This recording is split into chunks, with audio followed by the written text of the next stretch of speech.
আজকে আমাদের দল national school of drummer grant পায়, এটা একটা আমাদের বগুড়া থিয়েটারের ক্ষেত্রে বড় অ্যাচিভমেন্ট, বিশাল বড় অ্যাচিভমেন্ট এটা।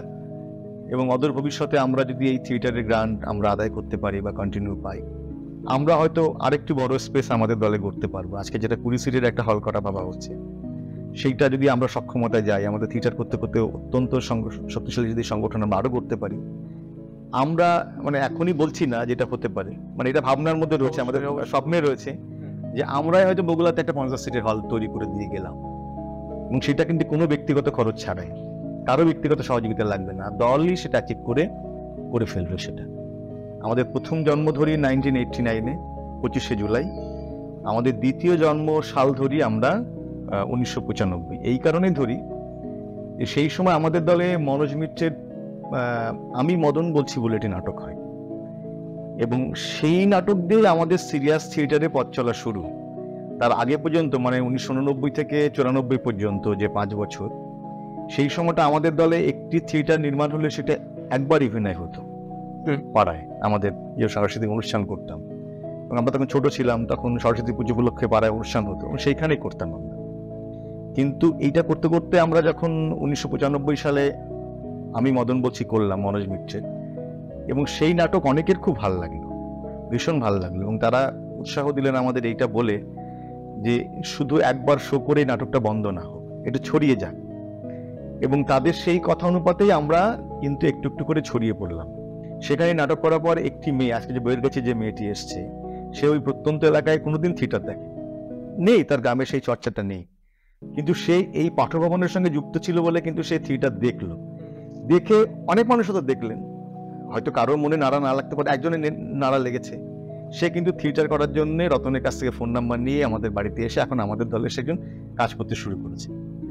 তার স্ট্রাগল লাইফ বলে সে পারবে কি পারবে না সেটা পরের প্রশ্ন, কিন্তু সে যে এলো, তাহলে ওই শোটা তো আমাদেরকে এই ফিডব্যাক দিল, ওই একটা অভিনয় কিন্তু আমাদের একজন নাট্যকর্মী দিলেন, কিন্তু আমরা কিন্তু শুধুমাত্র দর্শকের কাছে আমাদের প্রেজেন্টেশন নিয়ে গেছিলাম, আমরা কিন্তু সৌম্য খেয়াল করে দেখো ওই শো করার পর আমাদের দলে থিয়েটার করতে কেউ আসবেন এই উদ্দেশ্য নিয়ে কিন্তু আমরা যাইনি।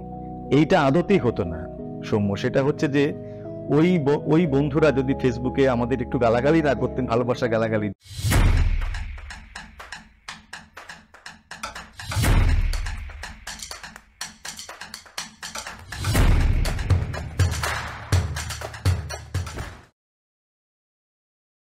নমস্কার। আজকে আমাদের অতিথি হিসাবে এসছেন সূচনা নাট্য দলের যিনি প্রমুখ সৃজন বাবু। প্রথমত বলি, আপনি এতটা সময় দিয়ে এখানে এসছেন তার জন্য অশেষ ধন্যবাদ। নমস্কার, সকলকে নমস্কার। আমি প্রথমত নাট্য অভিনয় সম্বন্ধে আমার জ্ঞান খুবই সীমিত, কিন্তু বগুড়া নিবাসী হওয়ার জন্য আমি বিভিন্ন সময় সুযোগ পেয়েছি যে সূচনা নাট্য দলের পরিবেশিত বিভিন্ন নাটক মানে মঞ্চস্থ হতে, এবং সেখান থেকে আমার মাথায় বিভিন্ন প্রশ্ন আসে, এবং বাইরের মহল থেকেও শুনি যে যারা নাট্যদল করেন তারা অন্যান্য শিল্প জগতের লোকের থেকে কিছুটা আলাদা হন। এবং ছোটবেলা থেকে শুনে আসছি যে নাট্যদল হোক বা ছবি আঁকার কোনো একাডেমি হোক বা যে কোনো জিনিস হোক, সেটা কেমন যেন একটা মূল ধারার যে পেশা সেটার পাশাপাশি চালানো যায়, কিন্তু মূল পেশা করা যায় না। তো এরকম কিছু ধারণা আমাদের মধ্যে আছে, আমার নিজেরও বহুত কৌতূহল রয়েছে, কিছু প্রশ্ন আমার দলের থেকে রয়েছে, তো সে বিষয়ে আজকে সৃজনবাবুকে অনুরোধ করবো যে প্রশ্নগুলোর উত্তর যদি খুঁজতে একটু সাহায্য করেন আর কি আমাকে। দেখো, এটা একেবারে একটু গোড়ার দিকের কথা আমাকে বলতে হয়। এটা হচ্ছে আমাদের সূচনা নাট্য দল, যেটা তুমি বললে, সেই দলের একদম প্রথম দিককার ছাত্র বলো বা শিক্ষানবিশ বলো বা একজন ওয়ার্কার হিসেবে বলো, যাই যে নামে তুমি ডাকো আমাকে, তো একদম শুরুর দিক থেকে আমরা আছি, এবং আমাদের হাত দিয়ে হয়তো একটা দলের প্রতিষ্ঠা হয়েছিল সেই সময় 1989। শুরুর দিক থেকে আমরা আমাদের মতো করে অন্যরকম একটি কালচার বলো বা সংস্কৃতি ধরবার চেষ্টা করেছি। আসলে আমাদের ছোটবেলায় আমাদের চারপাশে পাড়ায় পাড়ায়, ভবানীপুরে পুরো পাড়ায়, বা তুমি এখন যে সাক্ষাৎকারটা নিচ্ছ আমাকে যেখানে বসে এই পুরাতন পাড়ায়, এখানে একটা সুবৃহৎ অনুষ্ঠান দীর্ঘদিন আমরা দেখতাম ছোটবেলা, এবং সেই সমস্ত অনুষ্ঠান দেখতে দেখতে আমাদের আগ্রহ হতো সাংস্কৃতিক কালচার জড়িয়ে পড়ার, এবং সেটাই হয়েছে। এবং আমরা চারপাশে প্রচুর নাটকের অনুষ্ঠান দেখেছি, পুরো পাড়ায় হতো। আমাদের এখানকার একটি প্রাচীন সংগঠন আছে, আমাদেরও মাদার সংগঠন বলা যায়, তাদের হাত দিয়ে আমাদের থিয়েটারে হাতে খড়ি অবয়ব বলে, তাদেরও প্রচুর থিয়েটার আমরা দেখেছি, এবং দেখতে দেখতে আমাদের মনে হয়েছে না সিরিয়াস থিয়েটারের দিকে এগোনো যেতে পারে। এবার তুমি যেটা বললে যে সিরিয়াস থিয়েটার বা থিয়েটার অন্য মাধ্যম থেকে কেন আলাদা বা কোথায় আলাদা, আসলে থিয়েটারকে বলা হয় একটা মিক্স আর্ট ফর্ম, বা যেটাকে বাংলায় বলি আমরা তিলোত্তম শিল্প। এই কারণে বলা হয় কারণ থিয়েটারের সমস্ত আর্ট ফর্মগুলো এসে মেশে। থিয়েটারে নাচের প্রয়োজন হয়, থিয়েটারে ছবি আঁকার প্রয়োজন হয়, থিয়েটারে গানের প্রয়োজন হয়, থিয়েটারে লেখালেখির প্রয়োজন হয়। আমরা সমস্ত রকম যে আর্ট ফর্মগুলোকে ভাবি তার সবটাই কিন্তু আমাদের থিয়েটারের প্রয়োজন হয়।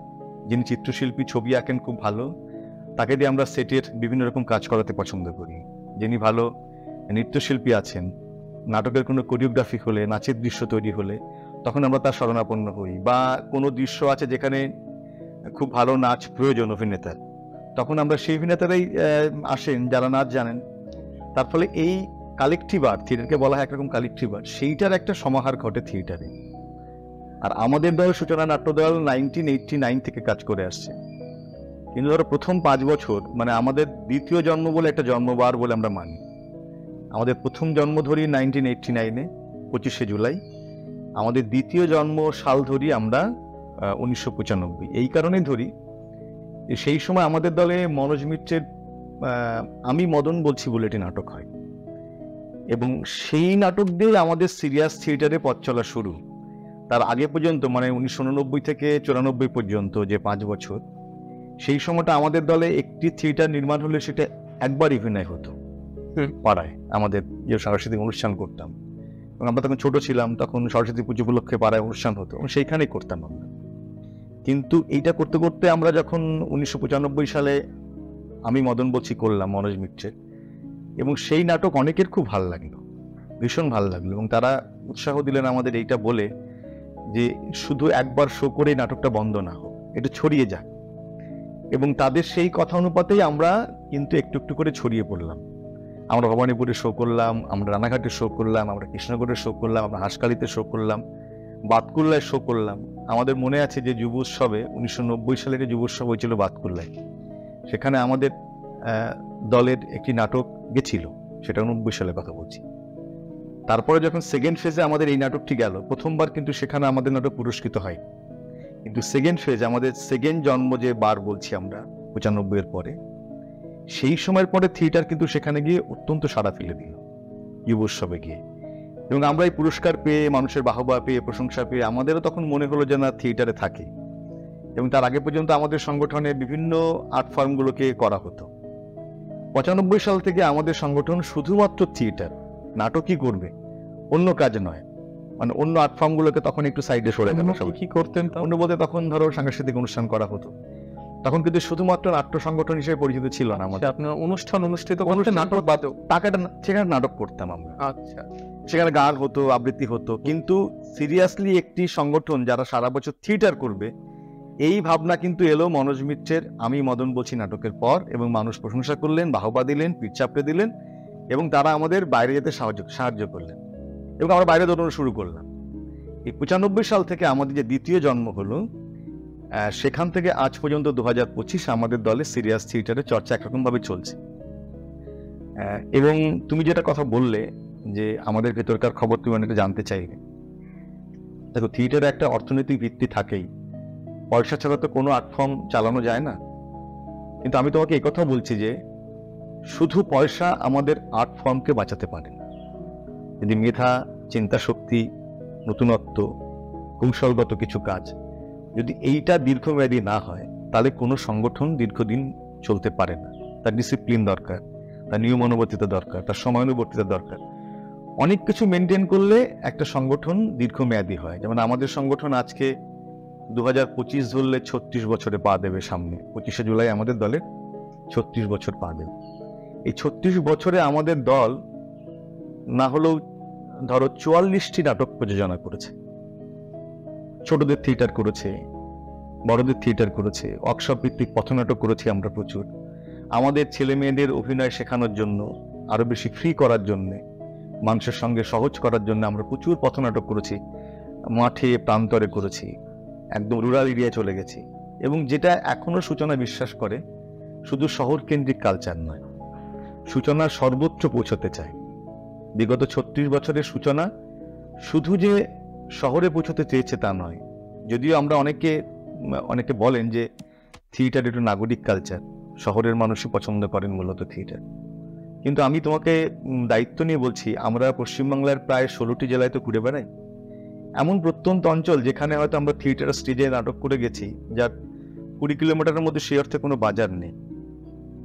সেখানে হয়তো আধুনিক জীবনের ছোঁয়া খুব বেশি সেখানে লাগেনি, কিন্তু নাটক করতে গিয়ে দেখেছি সেখানে 4000-5000 মানুষ থিয়েটার দেখছেন, এবং তারা আগে থেকে টিকিট সংগ্রহ করছেন, নিয়মিত আসছেন। আমরা যেমন দুর্গাপুজোয় অনেক বাড়িতে বাইরের থেকে লোক আসেন, তারা ওই সময়টাকে বরাদ্দ করে রাখেন যে আমি ওই পুজোর সময় বাড়িতে যাব, গ্রামে যাব।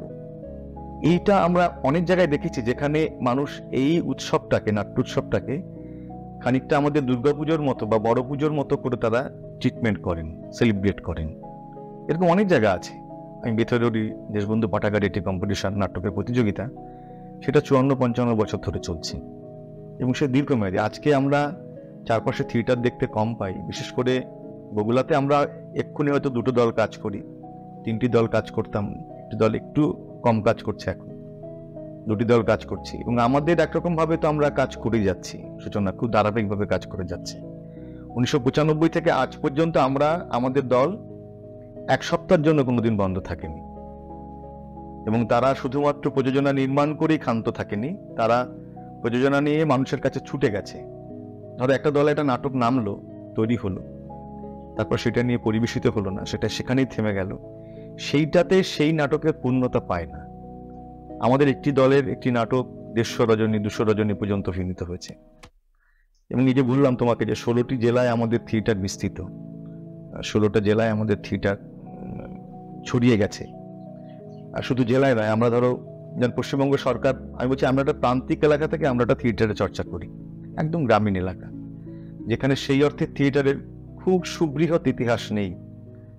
হয়তো 40 বছর ইতিহাস আছে বা 50 বছরের ইতিহাস আছে, কিন্তু অন্যান্য অনেকগুলো জায়গা, যেমন গোবরডাঙ্গাতে 250 বছরের থিয়েটার ইতিহাস আছে। কৃষ্ণনগরের সদর শহর, রানাঘাট একটি সদর শহর, এই সমস্ত শহর, অশোকনগর, বহরমপুর, এখানে যে থিয়েটারের ঐতিহ্য তুমি বিশ্লেষণ করো তাহলে দেখতে পাবে তুমি সেখানে 150 বছর 200 বছরের পুরনো মানুষও থিয়েটার করতেন, এটা সংবাদ তুমি পাবে। কিন্তু বগুড়াতে সেই অর্থে এই আর্ট ফর্ম, থিয়েটারের আর্ট ফর্ম তুমি 50 বছরের বেশি পাবে না। তার আগে হয়তো মানুষ যাত্রা করতেন, কিন্তু সিরিয়াস থিয়েটার বা বিশুদ্ধ থিয়েটারের চর্চা আমাদের আগে অগ্রজ যারা করতেন তারা হয়তো 15 বছর করেছেন, আর সূচনার 1টা বছর যোগ করলে এই কাজ চলছে। এবং যেটা বলছিলাম যে 1995 থেকে আজ পর্যন্ত 2025 পর্যন্ত সূচনা 7 দিনের জন্য কোনোদিন দল বন্ধ রাখে, তারা নিয়মিত শো করেছে। পশ্চিমবঙ্গের একাধিক আধুনিক হলে যেমন শো করেছে, তেমনি একদম প্রত্যন্ত অঞ্চলে যেখানে মাটিতে অভিনয় হয়েছে, অনেক মানুষ ঘিরে বসে আমাদের নাটক দেখেছেন, তেমন জায়গাতেও আমাদের কাজ হয়েছে। আমরা আমাদের মতো করে একটা চর্চা সর্বত্র ছড়িয়ে দিতে পেরেছি, এটা আমাদের একরকম ভাবে উদযাপনও বলতে পারো। মানে প্রথমত আমি একটা পত্রিকায় দেখছিলাম যে নাট্যাভিনয় সম্বন্ধে নয়, কিন্তু বাংলা যে সিনেমা জগৎ, চলচ্চিত্র জগতের যে একটা অবক্ষয়ের কথা বলছিল ওখানে, যে সেখানে বলছে যে আমরা অবক্ষয় বলছি তার কারণ হচ্ছে যে আগে যেমন চলচ্চিত্র শুধুমাত্র নিম্ন মধ্যবিত্ত পরিবারের, আবার তাও একটা নির্দিষ্ট ধর্মের লোকেরই স্বাদ গন্ধ যেটাকে মানে বেশি করে তোষামোদ করতো আর কি, সেটা থেকে দূরে সরে আসছে, বা সিনেমা বা চলচ্চিত্র এখন সবার জন্য বানানো হচ্ছে। তো এই জন্য আপনারা বলছেন যে অবক্ষয় কিনা, তা সেটার উল্টো একটা জানলা আপনার কাছে যে বিভিন্ন প্রান্তিক এলাকাতেও গিয়ে নাট্যাভিনয় হয়, যে তারা সেটাকে গ্রহণ করেন ইত্যাদি, ভালো লাগলো। অবক্ষয়ের কথা বললে এই ব্যাপারেও আমার কিছু বলা আছে। সেটা হচ্ছে যে ভয়ঙ্কর কোভিড আমাদের 19 সালে 20 সালের মাঝামাঝি সময় এলো। এই কোভিড কিন্তু আমাদের একরকম ভাবে যেমন মানুষের জীবনকে বিপর্যস্ত করেছে, তেমনি কোভিড কিন্তু আমাদের অনেক দিগন্ত খুলে দিয়েছে। কেন বলছি, আজকে ধরো এই যে ছোট ছোট প্ল্যাটফর্মে কিছু করা যায়, এইটার একটা মূল সূত্রপাত কিন্তু কোভিড পর্যায়ে। এবং আমাদের দল, আমাদের সূচনা নাট্য দলের নিজস্ব একটা হল আছে অন্তর্প্রকাশ বলে, যেখানে নিয়মিত অভিনয় হয় প্রত্যেক মাসে। বিগত 4.5 বছর ধরে সেখানে অভিনয় হয়ে চলেছে, 86টি দল সেখানে কাজ করে গেছে। এটা তো খুব মানে ছোট কথা নয় অ্যাকচুয়ালি। এরকম একটা হল, প্রান্তিক এলাকায় এত মানুষ আসছেন, সারা পশ্চিমবাংলার মানুষ এখানে থিয়েটার করতে আসছেন, থিয়েটার দেখে গেছেন। বগুড়াতে সত্যি কথা বলতে নিয়মিত থিয়েটার কিন্তু কোনোদিনই চর্চা ছিল না, যে তুমি প্রত্যেক মাসে থিয়েটার দেখতে পাবে, এইটা কিন্তু কোনোদিনই ছিল না। সেটা আমাদের সূচনার এই কোভিড পরবর্তী যে হলটা তৈরি হয়েছে, ছোট স্পেস, অল্প লোক দেখতে পারে, 20 জন দেখতে পারে, কিন্তু তবু দেখতে পারে, এইটা তো ছিলই না। মানে আপনারা করোনা কালে তখন বাধ্য হয়েছিলেন বানাতে, যেহেতু বাড়িতে বাধ্য হয়েছিলাম এই কারণ যখন করোনায় চারপাশে থিয়েটার করাটা বন্ধ হয়ে গেল, এবং আমি 19 সালের আগেকার পরিসংখ্যান যদি ধরি, যে 1995 থেকে 2019 পর্যন্ত যে পরিসংখ্যান, যদি সেটা ধরি তাহলে দেখা যাবে ইয়ারলি সূচনা মিনিমাম 50টি শো করেছে বছরে সারা পশ্চিমবঙ্গে, বেশিও করেছে, 130-140টা শো করেছি আমরা, কোনো বছর আমরা কম করেছি।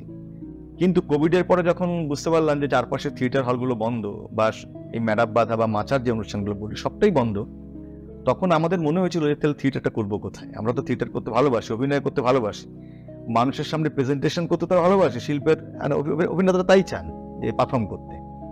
তাহলে পারফর্মের স্থান যদি বন্ধ হয়ে যায় তাহলে পারফর্ম করবো কোথায়? সেই ভাবনা থেকে আমাদের মনে হলো যে আমাদের যে রিহার্সেল রুম, যেটা আমার বাড়িতে দোতলায় ছিল, একটা 12 ফুটের বেড়া দিয়ে একটা বড় একটা অংশ ছিল, 14 ফুট হাইটের একটা ঘর আমাদের উপরে করা ছিল, 30 ফুট বাই 20 ফুট একটা স্পেস, যেখানে রিহার্সেল হতো নিয়মিত। আমাদের প্রথম মনে হলো যে তারা এক কাজ করি, এইটা একটা খুব বড় ঘর, এইখানে তাহলে একটা স্পেসের মতো করে ব্যবস্থা করি, যেখানে থিয়েটার আমরা করব, বগুড়ায় মানুষকে আমন্ত্রণ জানাবো, তারা দেখে যাবেন। তাহলে আমাদের অভিনেতা হিসেবে আমাদের যে দর্শকের কাছে পৌঁছানোর যে ইচ্ছে সেটা হচ্ছে, আমাদের বাইরের চর্চা সারা পশ্চিমবঙ্গ ঘুরে ঘুরে যে থিয়েটার সেটা বন্ধ হলো, আমাদের এই চর্চাটা থাকছে। এইটা মনে করে আমরা একটা ফেসবুকে পোস্ট করেছিলাম যে আমরা এরকম একটা কাজ করতে চাই, যে আমাদের থিয়েটার যাতে হয়, চালু থাকে, এবং সেটা আমরা বগুড়ার মানুষকে দেখাবো বলে আমরা এরকম একটা ঘর বা স্পেস তৈরি করতে চাইছি। এবং এটা ফেসবুকে পোস্ট করার পর তখন অনেক মানুষ আমাদের মানে কি বলবো ভালোবেসে গালাগালি দিয়েছিলেন, যে মানে কি বলবো, মানে অন্যরকম ভাবে বলেছিলেন যে স্বার্থপরের মতো শুধু আপনাদের কথাই কেন ভাবছেন, থিয়েটার তো আমাদেরও বন্ধ হবে, তা আমাদের তো এত বড় জায়গা নেই, তাহলে আমরা থিয়েটার করবো কোথায়?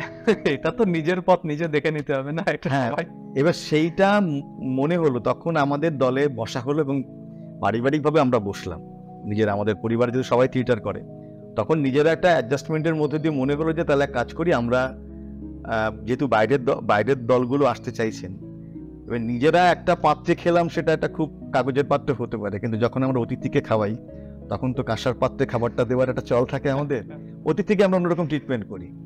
সেই জায়গা থেকে মনে হলো যেহেতু আমাদের বাড়িটা বাজারের উপর বাড়ি, একটা নয়েজের মধ্যে থাকি আমরা, এবং আমরা নয়েজের মধ্যে থিয়েটার করলাম সেটা করি, কিন্তু অতিথিকে বললাম যে অতিথিকে কাঁসার পাত্রে দেওয়ার একটা ভাবনা থেকে গেল। সেইটা হওয়ার পর মনে হলো যে না, তাহলে থিয়েটারটাকে একটা এমন একটা জায়গায় আমাদের বাঁধতে হবে হলটাকে, যাতে বাইরের নয়েজ আমাদের আঘাত না করে, থিয়েটার করার ক্ষেত্রে বাধা হবে না। এবার সেটা করতে গেলে কংক্রিটের ঘর দরকার।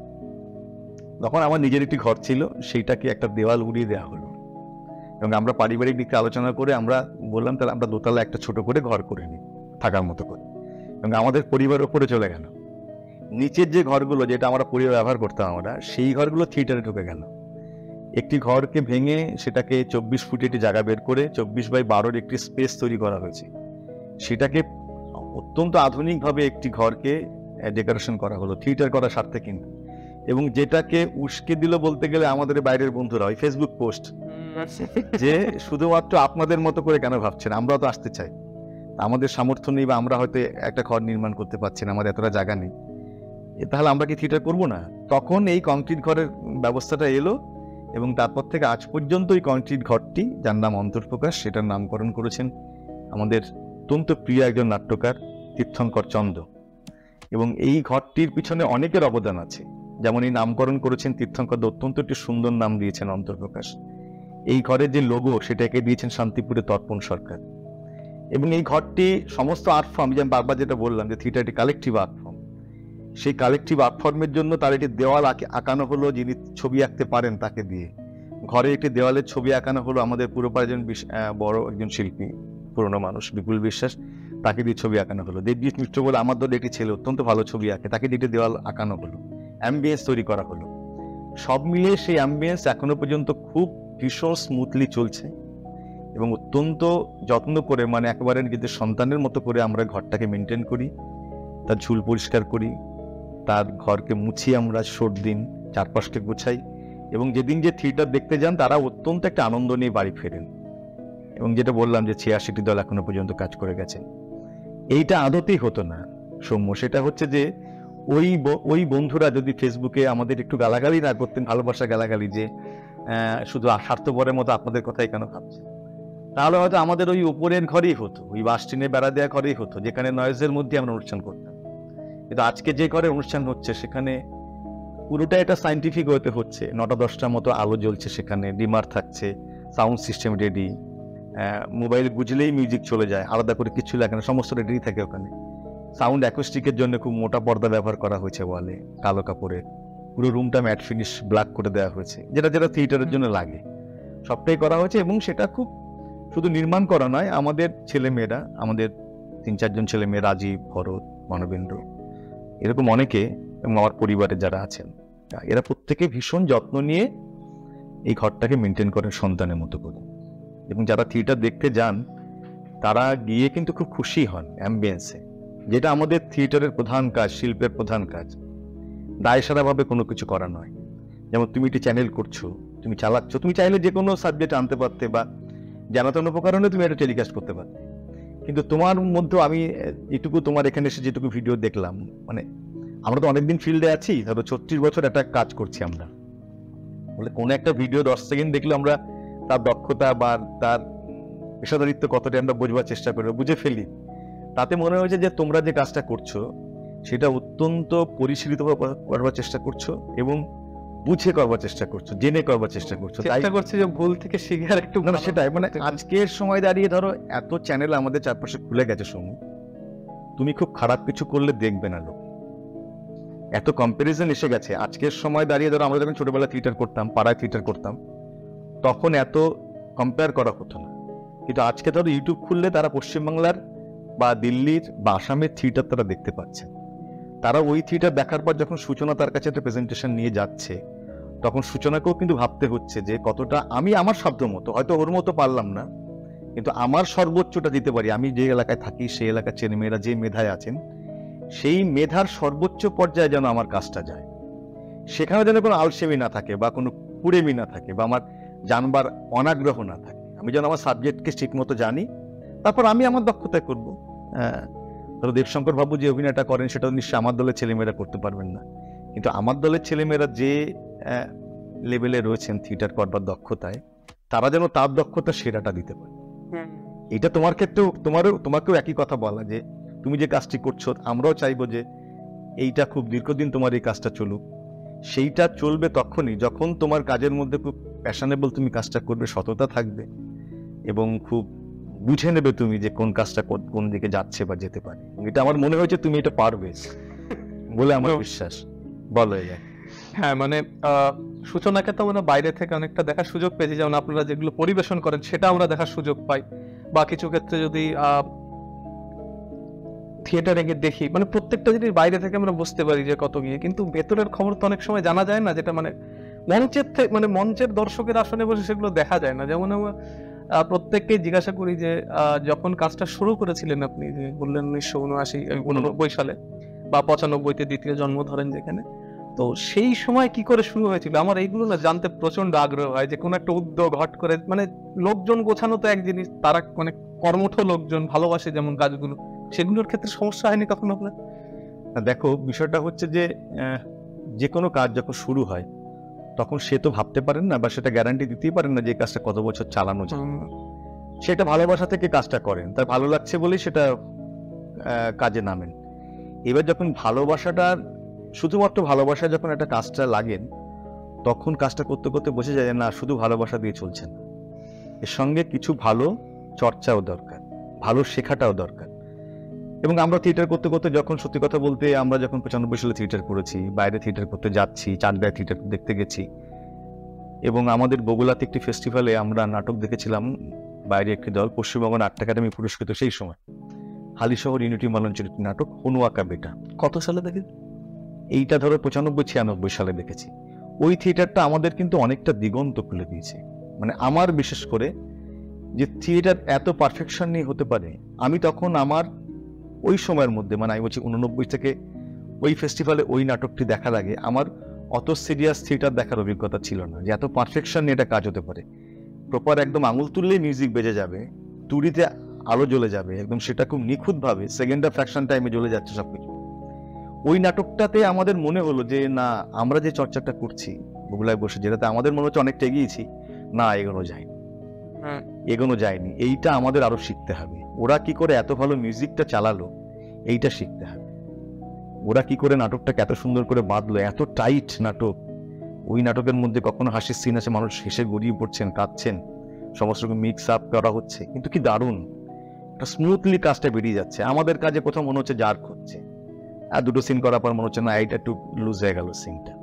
এবার ওইটা করতে করতে এবার আমরা থিয়েটার দেখা শুরু করলাম, নিয়মিত থিয়েটার দেখা শুরু করলাম, প্রচুর থিয়েটার দেখলাম, প্রচুর ওয়ার্কশপ করলাম, প্রচুর গুণী মানুষের সঙ্গে মেশবার মানে ইচ্ছে হলো, মানে মিশলাম।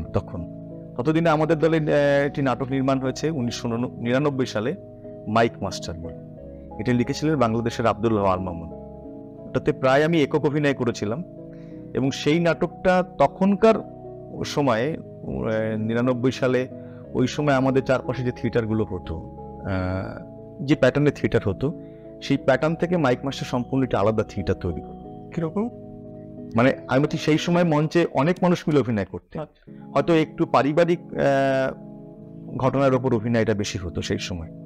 আর আমাদের মাইক মাস্টারের সাবজেক্ট ছিল একটি 65 বছরের লোক, তিনি রাজনীতি করতেন, ইয়াং জীবন থেকে রাজনীতি জড়িয়ে পড়েছেন, রাজনীতি করতেন।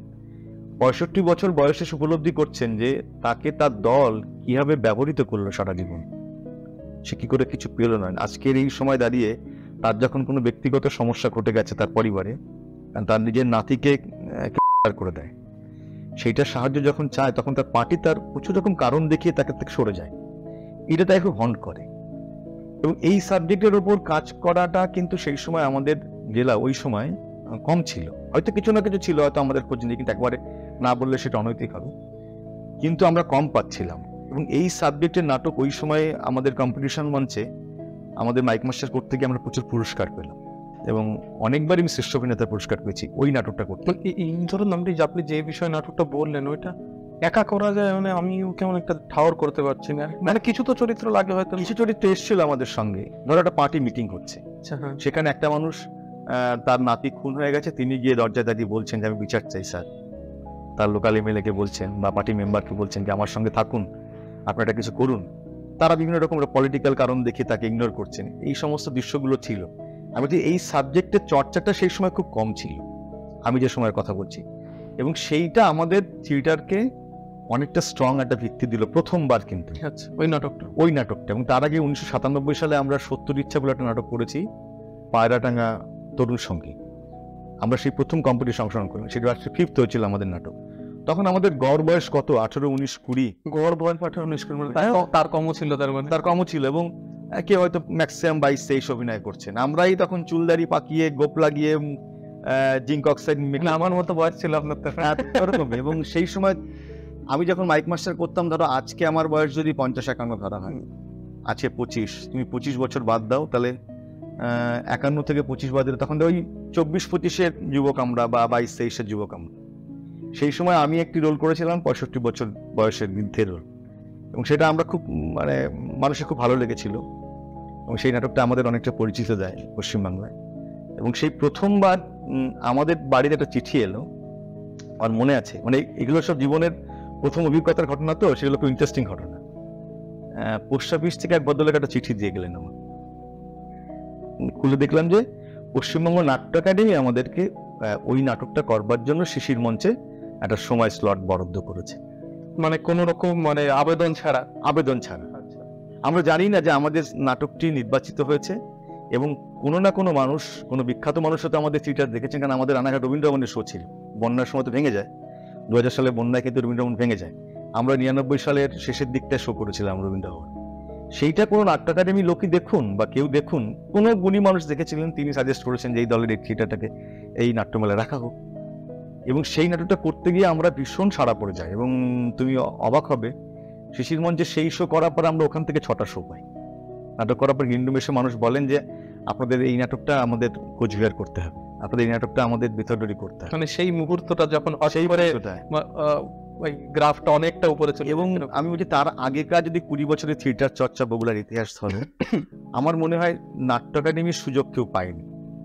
সেই প্রথম আমরা পশ্চিমবঙ্গ নাট্য একাডেমির সঙ্গে আমাদের দলের একটা লিঙ্ক আপ তৈরি হলো, যোগাযোগ তৈরি হলো, যে তারা আমাদের ডাকলেন, এবং এটা অভাবনীয় একটা সাফল্য বলতে গেলে সেই সময় আমাদের তরুণদের মতে। তারপরে আমাদের দল পশ্চিমবঙ্গ নাট্য একাডেমি গত বছরও আমরা করেছি কৃষ্ণনগর রবীন্দ্র ভবনে, তাতে আমাদের দল প্রায় 7 বার অভিনয় করেছে এখনো পর্যন্ত নাট্য একাডেমি। এবং নাট্য একাডেমি আমাদের দলের এই যে চর্চার যে ধারাবাহিক খবর, এটা তারা নিয়মিত জানেন, জেনে তারা আমাদের থিয়েটারকে পৃষ্ঠপোষকতা করার জন্য খুব সহায়তা করেন, আমাদের আর্থিক সাহায্য করেছেন 5-6 বছর। আমরা অত্যন্ত কৃতজ্ঞ পশ্চিমবঙ্গ নাট্য একাডেমির কাছে যে তারা আমাদের পাশে এসে দাঁড়িয়েছেন, অর্থ দিয়ে, আমাদের অভিনয় করার সুযোগ করে দিয়ে তারা আমাদের দাঁড়িয়েছেন। এবং আজকে তো পশ্চিমবঙ্গে মানে প্রচুর মানুষের সঙ্গে আমাদের দলের যোগাযোগ। আজকে একটা দলের থিয়েটার উঠলে আমাদের 150 শো হচ্ছে, 100 শো হচ্ছে, 50টা শো হচ্ছে। তার মানে 100টি লোকের সঙ্গে তো আমাদের পরিচয় আছে, যে এতগুলো জায়গায় আমাদের থিয়েটার যাচ্ছে। আর নির্মাণের কথা যেটা তুমি বললে, যে কি করে নির্মাণ হয় এই দলটা, দেখো আমাদের রিহার্সাল শিডিউল এমন হয়, যেমন আগামীতে 6টা রিহার্সাল শিডিউল আমাদের ঠিক করা আছে, যে রিহার্সালটা শুরু হবে রাত 9টা থেকে, আচ্ছা, চলবে কটায় আমরা জানি না। এটা 4টে পর্যন্ত হতে পারে, 5টা পর্যন্ত হতে পারে, ভোরবেলা হতে পারে। আর থিয়েটার করার কথা যদি বলি, তাহলে এমন জায়গায় হয়তো আমরা বাই ট্রেনে থিয়েটার করতে গেছি, গাড়ি করে যাই। সব জায়গায় গাড়ি করে গেলে তো আমাদের অর্থনীতি ভিত্তি খরচ সব জায়গায় পোষায় না, কষ্ট করে ট্রেনে করে যাই। এই গত বছরও আমরা 2 দিন স্টেশনে কাটিয়েছি, যেখানে হয়তো আমরা রাত 12টার সময় রানাঘাট স্টেশনে পৌঁছেছি, আর ভোরের ট্রেন হয়তো 5টায় কি 4টে। এবং এই প্রবল শীতের মধ্যে, কিন্তু জানুয়ারি মাসে, আমি বলছি এইগুলো না জোর করে মানুষ করানো যায় না থাকলে, যদি সত্যি শিল্পের প্রতি ভালোবাসা না থাকে, তাহলে এতগুলো মানুষ ঘরবাড়ি ফেলে যায় না। শুধু অর্থ দিয়ে সবটা বিচার করা যায় না। শিল্পচর্চা বা যিনি শিল্পচর্চার সঙ্গে থাকতে চান, তাদের একটা অন্য প্যাশন, মোহ কাজ করে, ভালোবাসা কাজ করে। তারা সেটাকে, অর্থনৈতিক বাধাটাকে অতিক্রম করেই আসেন, এবং তারপর সরকার পাশে দাঁড়ান। আজকে আমাদের দল national school of drummer grant পায়। এটা একটা আমাদের বগুড়া থিয়েটারের ক্ষেত্রে বড় অ্যাচিভমেন্ট, বিশাল বড় অ্যাচিভমেন্ট এটা। এবং অদূর ভবিষ্যতে আমরা যদি এই থিয়েটারের গ্রান্ট আমরা আদায় করতে পারি বা কন্টিনিউ পাই, আমরা হয়তো আরেকটু বড় স্পেস আমাদের দলে করতে পারবো। আজকে যেটা 20 সিটের একটা হল করা ভাবা হচ্ছে, সেইটা যদি আমরা সক্ষমতায় যাই, আমাদের থিয়েটার করতে করতে অত্যন্ত শক্তিশালী যদি সংগঠন আমরা আরো করতে পারি, আমরা মানে এখনই বলছি না যেটা হতে পারে, মানে এটা ভাবনার মধ্যে রয়েছে, আমাদের স্বপ্নে রয়েছে, যে আমরাই হয়তো বগুড়াতে একটা 50 সিটের হল তৈরি করে দিয়ে গেলাম। এবং সেটা কিন্তু কোনো ব্যক্তিগত খরচ ছাড়াই, কারো ব্যক্তিগত সহযোগিতা লাগবে না, দলই সেটা অ্যাচিভ করে ফেলবে সেটা। আর রিহার্সাল শিডিউল, একটা আমার রিহার্সাল শিডিউল যায়, প্রত্যেকে পাঠ মুখস্থ করেন, প্রসেসিং এ থাকেন। এই মুহূর্তে আমাদের বগুড়ার থিয়েটারে শুধুমাত্র বগুড়ার থিয়েটার অভিনেতারা কিন্তু নয়, আজকে রানাঘাটের মানুষের থিয়েটার করছেন আমাদের সাথে। 3 জন রানাঘাটের মানুষ আমাদের সঙ্গে এই মুহূর্তে থিয়েটার করেন। ভাইনার ছেলে মেয়ে আছে থিয়েটার করতে, 5 জন ভাইনার ছেলে মেয়ে থিয়েটার করতে আসেন। মানে শুধু বগুড়া কেন্দ্রিক, হয়তো সংগঠনটা বগুড়া থেকে একটা অফিস কেন্দ্র তো একটা থাকে, সেটা তো যেখানে নিয়মিত চর্চা হয়। কিন্তু আজকে সমস্ত জায়গার মানুষ, আজকে বহির্দেশ থেকে একটি মেয়ে এসে থিয়েটার করেন, অত্যন্ত লড়াই করে এসে থিয়েটার করতে। সে খুব একদম রুরাল এরিয়া, ভেতরকার থেকে জায়গা থেকে আসে, খুব কষ্ট ওখান থেকে ফেরাটা। কারণ থিয়েটার যদি দিনের বেলা, থিয়েটার মানে তো রাতের বেলা হচ্ছে বেশিরভাগ, সেখানে ফেরা, রাত করে বাড়ি ফেরা, এটা তো একটা মেয়েদের পক্ষে অত্যন্ত চিন্তার কারণ। কিন্তু একটা ডিসিপ্লিন ধরো আমাদের সংগঠন তো রাখতে পেরেছে। ধরো এটা আমাদের দলে যারা আছেন, আমাদের প্রেসিডেন্টের নাম হচ্ছে সুনীল সরকার, আমাদের সেক্রেটারি হচ্ছেন শম্পা মল্লিক বিশ্বাস, তো তারা প্রত্যেকে সহযোগিতা করছেন, দলকে গুছিয়ে দিচ্ছেন, ভালোবাসছেন। একা হয় না, থিয়েটার একা হয় না। হয়তো কেউ বেশি শ্রম দেন, কেউ কম দেন, কারো আত্মত্যাগ হয়তো একটু কম থাকে, বেশি থাকে, সেটা তারতম্য হতে পারে, যে কোনো কাজে তারতম্য থাকে। কিন্তু থিয়েটার একটি কম্পোজিট আর্ট, সম্মিলিত শিল্প, সেখানে অনেকগুলো মানুষ রাত 8টায় আসেন বলেই থিয়েটার নির্মাণ হয়, এবং সবাই 4টে যান বলেই থিয়েটারের রিহার্সালটা চলে। যদি কেউ 8টায় এসে বলেন যে আমি 8:30টায় বেরিয়ে যাবো, ব্যক্তিগত কাজ আছে, তাহলেও থিয়েটারটা হবে না। থিয়েটার তৈরি করতে গেলে সবাইকে অ্যাট এ টাইম আসতে হবে, একসঙ্গে বেরোতে হবে। একই খাবার আমরা খাই, প্রত্যেকে ভাগ করে খাই, এবং আমরা একদিক দিয়ে খুব আনন্দে থাকি। মানে এই সারা বছর আমরা যে ঘুরতে যাই, মানে খানিকটা পিকনিক ফ্লেভারে, কিন্তু আমাদের একটা এরকম থিয়েটারতে আদর্শের কথা বলে, অনেক মঞ্চে গিয়ে অনেক হয়তো কি বলবো, অনেক প্রতিবাদের কথা বলে, সেগুলো তো থিয়েটারের শর্ত, প্রাইমারি শর্ত। কিন্তু তার সঙ্গে সঙ্গে যে জার্নিটা, ট্রেনে একসঙ্গে যাওয়া, খাওয়া, কোনো দিন হয়তো আমরা এরকম বলে দিলাম দল থেকে যে আজকে তোমাদের বাড়ি থেকে একটু খাবার ক্যারি করতে হবে, আজকে দল টাকা দিতে পারবে না।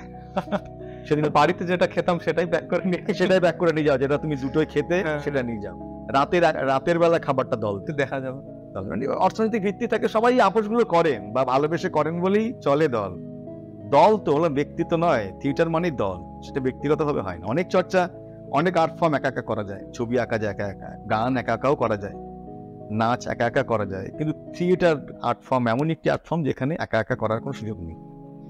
মানে একজন অভিনেতা এবং একজন দর্শক, এটা লাগবেই অবশ্যই। এবং প্রথমত জানলাম ঐতিহাসিক ব্যাপারটা, যে কি করে এই আস্তে আস্তে জিনিসটা উপরের দিকে গেল, এটা একটা ধারণা হলো, অনেকে জানাতে পারলাম হয়তো আজ অব্দি বগুড়ার লোক হিসাবে, বা শুধু বগুড়া কেন বাকিরাও যারা সূচনাকে মানে দর্শকবৃন্দ দৃষ্টি থেকে দেখেছেন, তারা একটু জানতে পারলো যে কিভাবে যে এই জায়গাটা অন্তত পৌঁছানোর এক একটা ধাপ এগুলো। তাছাড়া আপনি সাংগঠনিক কথাগুলো বললেন যেগুলো যে কি করে চলে, বাকি একটা জিনিস আমি একটু ভাগ করে নিতে চাই দর্শকবৃন্দের সাথে, যে একটা একাকিত্বের অতিমারি চলছে না কেমন একটা, যে এই সমাজ মাধ্যমে বেশি ঢুকে যাওয়া বা সামাজিক যে সম্পর্কগুলো একটু আগের থেকে বেশি হালকা হয়ে যাওয়া, তো মানুষ খুব একাকিত্বে ভুগছেন, বিশেষ করে নব্য প্রজন্মের যে ছেলেমেয়েরা রয়েছেন, তারা বন্ধু বান্ধবহীন একটা জীবন। সেখানে একটা সমাধান অনেক জায়গা থেকে পাই, যে সেই মানে তৃতীয় স্থান, ইংরাজিতে থার্ড প্লেস বলে, যে তুমি যেখানে কাজ করো এবং তুমি যেখানে বাড়ি বাদেও কোনো একটা জায়গা থাক যেখানে তুমি সবার সাথে সামাজিকতা করতে পারো। তো আপনি যেটা বললেন যে আপনারা একটা মানে পরিবারের মতো একটা পিকনিক আবহের মতো থাকেন, যে সবসময় আনন্দ হয়, তো সেখানে এটারও একটা সমাধান দেখি, মানে একটা ছোট হলেও, যে এইটার থেকেও রেহাই দেয়, বিশেষ করে ছোট ছোট বাচ্চাদের ক্ষেত্রে। বড়দের ক্ষেত্রে হয়তো সামাজিক পরিসরটা অনেক বড়। একদম। এবং থিয়েটার এই কথার বিপরীতই কথা বলে, একাকিত্বটাকে ভেঙে দিয়ে কিন্তু থিয়েটার, মানে থিয়েটার কখনো একার কথা বলে না, থিয়েটারই সম্মেলনই শেখায়, সম্মিলিতই শেখায়। যেমন আমি তোমাকে ছোট্ট উদাহরণ দিয়ে বলছি, আমাদের দলে একটা নিয়মিত ছোটদের থিয়েটারের চর্চা চলে 7 বছর, কন্টিনিউ চলছে এটা আমাদের দলে। 7 বছর আগে শুরু হয়ে 7 বছর, মানে দলের বড়দের কাজ তো চলেই, কিন্তু ছোটদের একটা কাজ, এই অন্তর্প্রকাশ গড়ার 2 বছর আগে থেকে আমরা, ধরো এই 18 সাল থেকে টানা চলছে আমাদের কাজটা, যেখানে প্রতি রোববার সকাল 10:30 থেকে 1টা পর্যন্ত থিয়েটার শেখানো হয় ছোটদের। ওরা থিয়েটার শিখতে আসে, বিভিন্ন শ্রেণীর মানুষজন আসেন, আমি বলছি সমস্ত সম্প্রদায়ের মানুষ আসেন, অর্থনৈতিক ভিত্তির আপ ডাউন মানুষ আসেন, একেবারে গরিব ঘরের ছেলেমেয়েরাও আসেন, খুব বড় লোক ঘরের ছেলেমেয়েরাও আসেন। কিন্তু ওরা যখন শো করে এখানে, ওদের দিয়ে নাটক তোলায়, আমরা নাটকে পারফর্ম হয় ওখানে অন্তর্প্রকাশে। ধরো 2টো নাটকের মাঝখানে একটা খাবার দেওয়া হচ্ছে, সেটাকে আলাদা করে দেওয়া হয়? নিশ্চয়ই না, সেটা কিন্তু ওই সম্মেলনের কথাই বলে। এবং আরেকটা কাজ আমাদের দলে নেওয়া হয়েছে, সেটা আগামী 23 এবং 24 আগস্ট অন্তর্প্রকাশে ছোটদের থিয়েটারের উৎসব একটা। এটা এখনো পর্যন্ত, এটা আমার যতদূর জানা আছে কোথাও হয় আমি তো শুনিনি না। ছোটদের থিয়েটার উৎসব হয়, কিন্তু আমরা যে প্যাটার্নে ভেবেছি সেই প্যাটার্নে থিয়েটার উৎসব আমি আজ পর্যন্ত দেখিনি। সেই প্যাটার্নটা কি, ছোটরাই থিয়েটার করবে, দেখবেও ছোটরা, ওই হলে কিন্তু বড়দের প্রবেশাধিকার নেই। বড়রা ছোটদের নিয়ে আসবেন, তাদের জন্য আলাদা বসার স্থান আছে, চেয়ারে বসবেন, তারা সন্তান বেরোবেন থিয়েটার দেখে, তাকে নিয়ে যাবেন। ইভেন হলে যে লোক ঢুকবে, যারা দর্শক আসন চেনাবেন টর্চ লাইট দিয়ে, বা যেরকম করে আমরা দর্শককে বলি যে আপনি ওখানে বসুন, বা ঢোকার আগে বলি মোবাইল বন্ধ করুন, সমস্তটাই করবে ছোটরা। এটা করার উদ্দেশ্য হচ্ছে, আমি সাম্প্রতিক সময়ে বগুড়াতে অনেকগুলো অনুষ্ঠান দেখেছি যেখানে আমার মনে হয়েছে যে যারা পারফর্ম করতে যান, তারা শুধুমাত্র নিজেদের পারফরমেন্স হয়ে যাওয়ার পর আর কিছু দেখেন না। মানে ধরো আমি একটা গানের প্রতিযোগিতা বলছি বা একটা নাচের প্রতিযোগিতা বলছি, এগুলো তো হয়, চারপাশে প্রচুর অনুষ্ঠান হয়, দেখবে তোমার মেয়ে বা তোমার ছেলে বা আমার মেয়ে বা আমার ছেলে, যতক্ষণ পর্যন্ত তার নাচটি হচ্ছে না ততক্ষণ পর্যন্ত আমি সেখানে আছি। যেই আমার ছেলে মেয়ের পারফরমেন্স হয়ে গেল এবং সেটা রেকর্ডেড হয়ে গেল মোবাইলে, তারপর আমি তাকে অন্যের পারফরমেন্স দেখার ব্যাপারে উৎসাহিত করছি। আচ্ছা, এবার পরে যখন চলে গেল এবং ওরা বলবে তখন এসো, আর কি এরকম একটা ব্যাপার না, বিচারক থাকবেন, কিন্তু সাধারণ যেখানে কম্পিটিশন হচ্ছে, সাধারণ নাচের অনুষ্ঠান হচ্ছে। এবার কি, যে লোকটি আর্ট ফর্মে এসছেন তার তো অন্যের কাজ দেখাটাও দায়িত্ব। অবশ্যই বাবা মা সেটা করছেন না, তো সেটা তাদের কাজ, ছেলে মেয়েদের অভিনয়টা হয়ে গেলে বা নাচ হয়ে গেলে বা গান হয়ে গেলে তারা তাদের বগলদাবা করে নিয়ে চলে যাচ্ছে। আমি সম্প্রতি এরকম 2-3টে অনুষ্ঠান দেখেছি যেখানে শুরুতে আমি 250 মানুষ অনুষ্ঠান দেখছেন, 1 ঘন্টা পর সেখানে 12 জন। অপ্রমণীয় লাগবে তোমার, মানে আমার এটা দেখে মনে হয়েছিল, কারণ তাদের পারফরমেন্স হয়ে গেছে, তারা চলে গেছেন। কিন্তু এটা দেখে আমার মনে হয়েছে যে এভাবে কোনো আর্টিস্ট তৈরি হতে পারে না। একজন আর্টিস্ট যিনি অন্যের কাজ দেখেন, যদি দেখেন তাহলে তার নিজের কাজ সম্পর্কে একটা মূল্যায়ন বোধ হয়, যে আমি ঠিক আমাকে ঠিক কতটা এগোতে হবে, বা আমি ঠিক কতটা, আমাকে শিখতে হবে আরেকটু। যদি সেটা না দেখেন তাহলে ঠিক শিখবেন কি করে? আমরা যেমন থিয়েটার করি, এই যে বললাম নৈহাটিতে একটা ফেস্টিভ্যাল হচ্ছে, সেখানে আমাদের দল থেকে 9 জন মানুষ থিয়েটার টিকিট কেটেছে এবং শেয়ার করে করে যাবো আমরা। এই প্রথম 6 দিন, সেকেন্ড 6 দিন, এরকম করে আমরা 14 জন মানুষ থিয়েটার দেখবো। ওই থিয়েটারগুলো দেখলে আমাদের একটা ভুল হবে, মানে শেখা হবে, ভুল বললাম, শেখা হবে যে আমরা ঠিক কোন অবস্থানে রয়েছি, আমাদের আরো কত শেখা প্রয়োজন, আরো কত চর্চার প্রয়োজন। যে কারণে আমি এই যে ছোটদের থিয়েটার ফেস্টিভ্যালটা আমাদের দল ভেবেছে, সেটার কারণ হচ্ছে একটাই, এবং আমরা সমস্ত জায়গার লোকজনকে জানাচ্ছি, অভিভাবককে জানাচ্ছি, তারা আসুন বাচ্চাদের নিয়ে, এবং বড়রা নয়, বড়দের কোনো প্রবেশাধিকারই নেই সেই হলে। ছোটরা দেখুক, ছোটরা দেখে অভিনয়ের পর তারা সাক্ষাৎকার কিন্তু ছোটরাই নেবে। যেমন তুমি আমার সাক্ষাৎকার নিচ্ছ এখন, তেমনি আমাদের এই ফেস্টিভ্যালের পরে যখন একটি ফ্রুট জুস একটি বাচ্চা আরেকটি দর্শককে তুলে দেবে, অভিনেতা তুলে দেবে দর্শককে, তখন সেই প্রশ্ন করবে মাইক্রোফোন নিয়ে যে তোমার আজকে নাটক দেখে কেমন লাগছে। কত বয়সের বাচ্চা হবে তাও? এইগুলো ধরো ওখানে যারা কাজ করেন তারা মোটামুটি 8 থেকে 14-র মধ্যে বয়স আপাতত, এবং তাদের থিয়েটার করতে ইচ্ছে করে কিনা। আজকে ধরো আমরা এই তুমি যে একাকিত্বের কথা বললে, বা মোবাইল অ্যাডিক্টেড হয়ে যাচ্ছে বাচ্চারা, প্রজন্ম খুব, সেইটাকে ভাঙার চেষ্টা করি আমরা। এবার সামগ্রিক দিক দিয়ে আমরা তো একটা সংগঠন ভাবলে তো হবে না, ধরো নাচের সংগঠন তারা ভাবছে, গানের সংগঠন তারা ভাবছে, এবার সকলে মিলে ভাবলে সমাজ বা অনেকটা এগোনো যায়। শুধু সূচনা বা বগুলাতে যারা গানের অনুষ্ঠান করে, বৈঠাটি অন্যতম সংগঠন বগুলাতে। নাচের 3টি সংগঠন আছে, নৃত্যাঞ্জলি, ভ্রমণ নৃত্য একাডেমি, রিদিম অ্যান্ড বিটস। এরা প্রত্যেকেই তো এই একটি কাজই কিন্তু করছেন। খেয়াল করে দেখো যে চিলড্রেনদের একাকিত্ব থেকে দূরে রাখার চেষ্টা করছেন এবং মোবাইল অ্যাডিক্টেড থেকে সরাচ্ছেন। কারণ এটা বাবা মারও দায়িত্ব, অভিভাবকেরও দায়িত্ব, যে কি করে আমার সন্তানকে একটা আর্ট ফর্মে যোগ করে দেওয়া যায় শিক্ষার পাশাপাশি। ফুটবল খেলায় দেখি কলেজ, হ্যাঁ, একই কাজ, কিন্তু এটা তো অভিভাবকের দায়িত্ব যে আছে কি করে বাচ্চারা, আমাদের সময় আমরা ছোটবেলাতে মোবাইল পাইনি, এবং আজকেও আমাদের সময় এসব কিন্তু আমরা মোবাইলেও অনেক নিয়ন্ত্রণ দেখে হয়তো সিনিয়র, আমরা কাজের সূত্রে হয়তো অনেক মোবাইল ঘাটা হয়ে যায়, কারণ আমাদের সমস্ত কাজই তো এখন সরকার যেভাবে সাজাচ্ছেন তাতে মোবাইল কেন্দ্রিক। আজকে মানে ব্যাংকে টাকা তুলতে গেলে বা ফোন পে করতে গেলে সমস্তটা মোবাইল কেন্দ্রিক করে দিচ্ছে। হোয়াটসঅ্যাপে কাউকে কোনো তথ্য পাঠানো, তথ্য আদান প্রদানও আমাদের মোবাইল নির্ভর করে দিচ্ছে।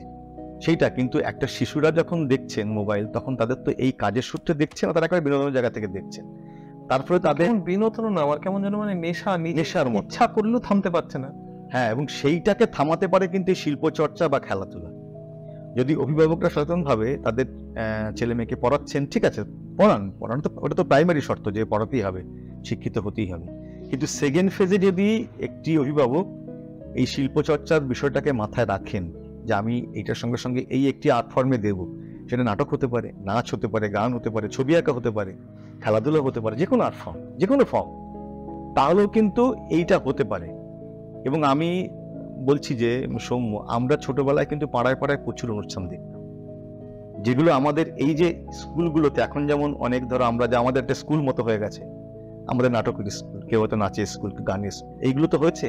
আমাদের ছোটবেলায় কিন্তু এইগুলো ছিল না, আমরা পাড়ায় পাড়ায় প্রচুর অনুষ্ঠান দেখতাম, সেইগুলো আমাদের স্কুলের মতো কাজ করত। তার ফলে ওই শিল্পের প্রতি মানে কি বলবো, ভালোবাসা বলো, অনুরাগ বলো, দায়বদ্ধতা বলো, সেটা গড়ে উঠেছে কিন্তু দেখতে দেখতেই।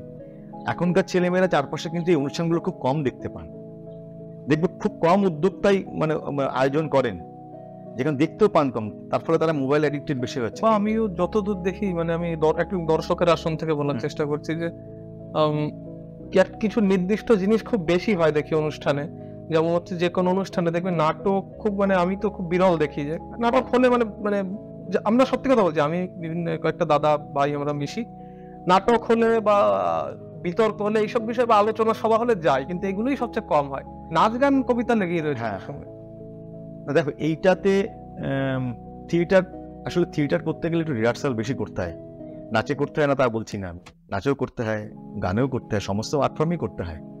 কিন্তু থিয়েটার করতে গেলে হয় কি, থিয়েটারের মূল শর্ত হচ্ছে অনেকগুলো লোককে অ্যাট এ টাইম বাঁধা। এইটা কিন্তু একটা প্রধান অন্তরায়। যেমন তুমি চট করে কোথাও থিয়েটারের দল গড়ে ওঠে না, তুমি নাচের সংগঠন গড়ে ফেলতে পারবে, গানের সংগঠন গড়ে ফেলতে পারবে, কিন্তু থিয়েটার সংগঠন গড়ে তোলাটা খুব মুশকিল। কারণ আজকে মানুষের ব্যক্তিগত জীবন এত সময় কমে গেছে, সেখানে এতগুলো 8-9 জন মানুষকে অ্যাট এ টাইম আসতেই হবে, এই বাধ্যবাধকতায় আনাটা কিন্তু খুব মুশকিল। তুমি খেয়াল করে দেখো, থিয়েটার কিন্তু একটা নির্দিষ্ট সময় হতে হবে, তাছাড়া কিন্তু হবে না। কিন্তু অর্থাৎ অন্য আর্ট ফর্মে তোমার খানিকটা শিথিলতা হতে পারে, মানে তার তার কোথাও একটু হয়তো অন্য জায়গায় ম্যানেজ করা যেতে পারে, কিন্তু এই থিয়েটারের ক্ষেত্রে সেটা হয় না। এবারেই অনেকগুলো মানুষ একত্রে আসতেই হবে। আর ইন্টারেস্টের কথা বলতে গেলে যদি মানুষের স্বাভাবিকভাবে মনে হয় যে অভিনয় করাটা একটু কঠিন, নাচ করাটা সহজ, গান করাটা সহজ, যদি এটা মনে হয়, কোনোটাই সহজ নয়। যদি তুমি শিখে করতে চাও, তার ভেতরে ঢুকে করতে চাও, তাহলে সবটাই কঠিন, পুরোটাই অধ্যাবসায়ের উপর।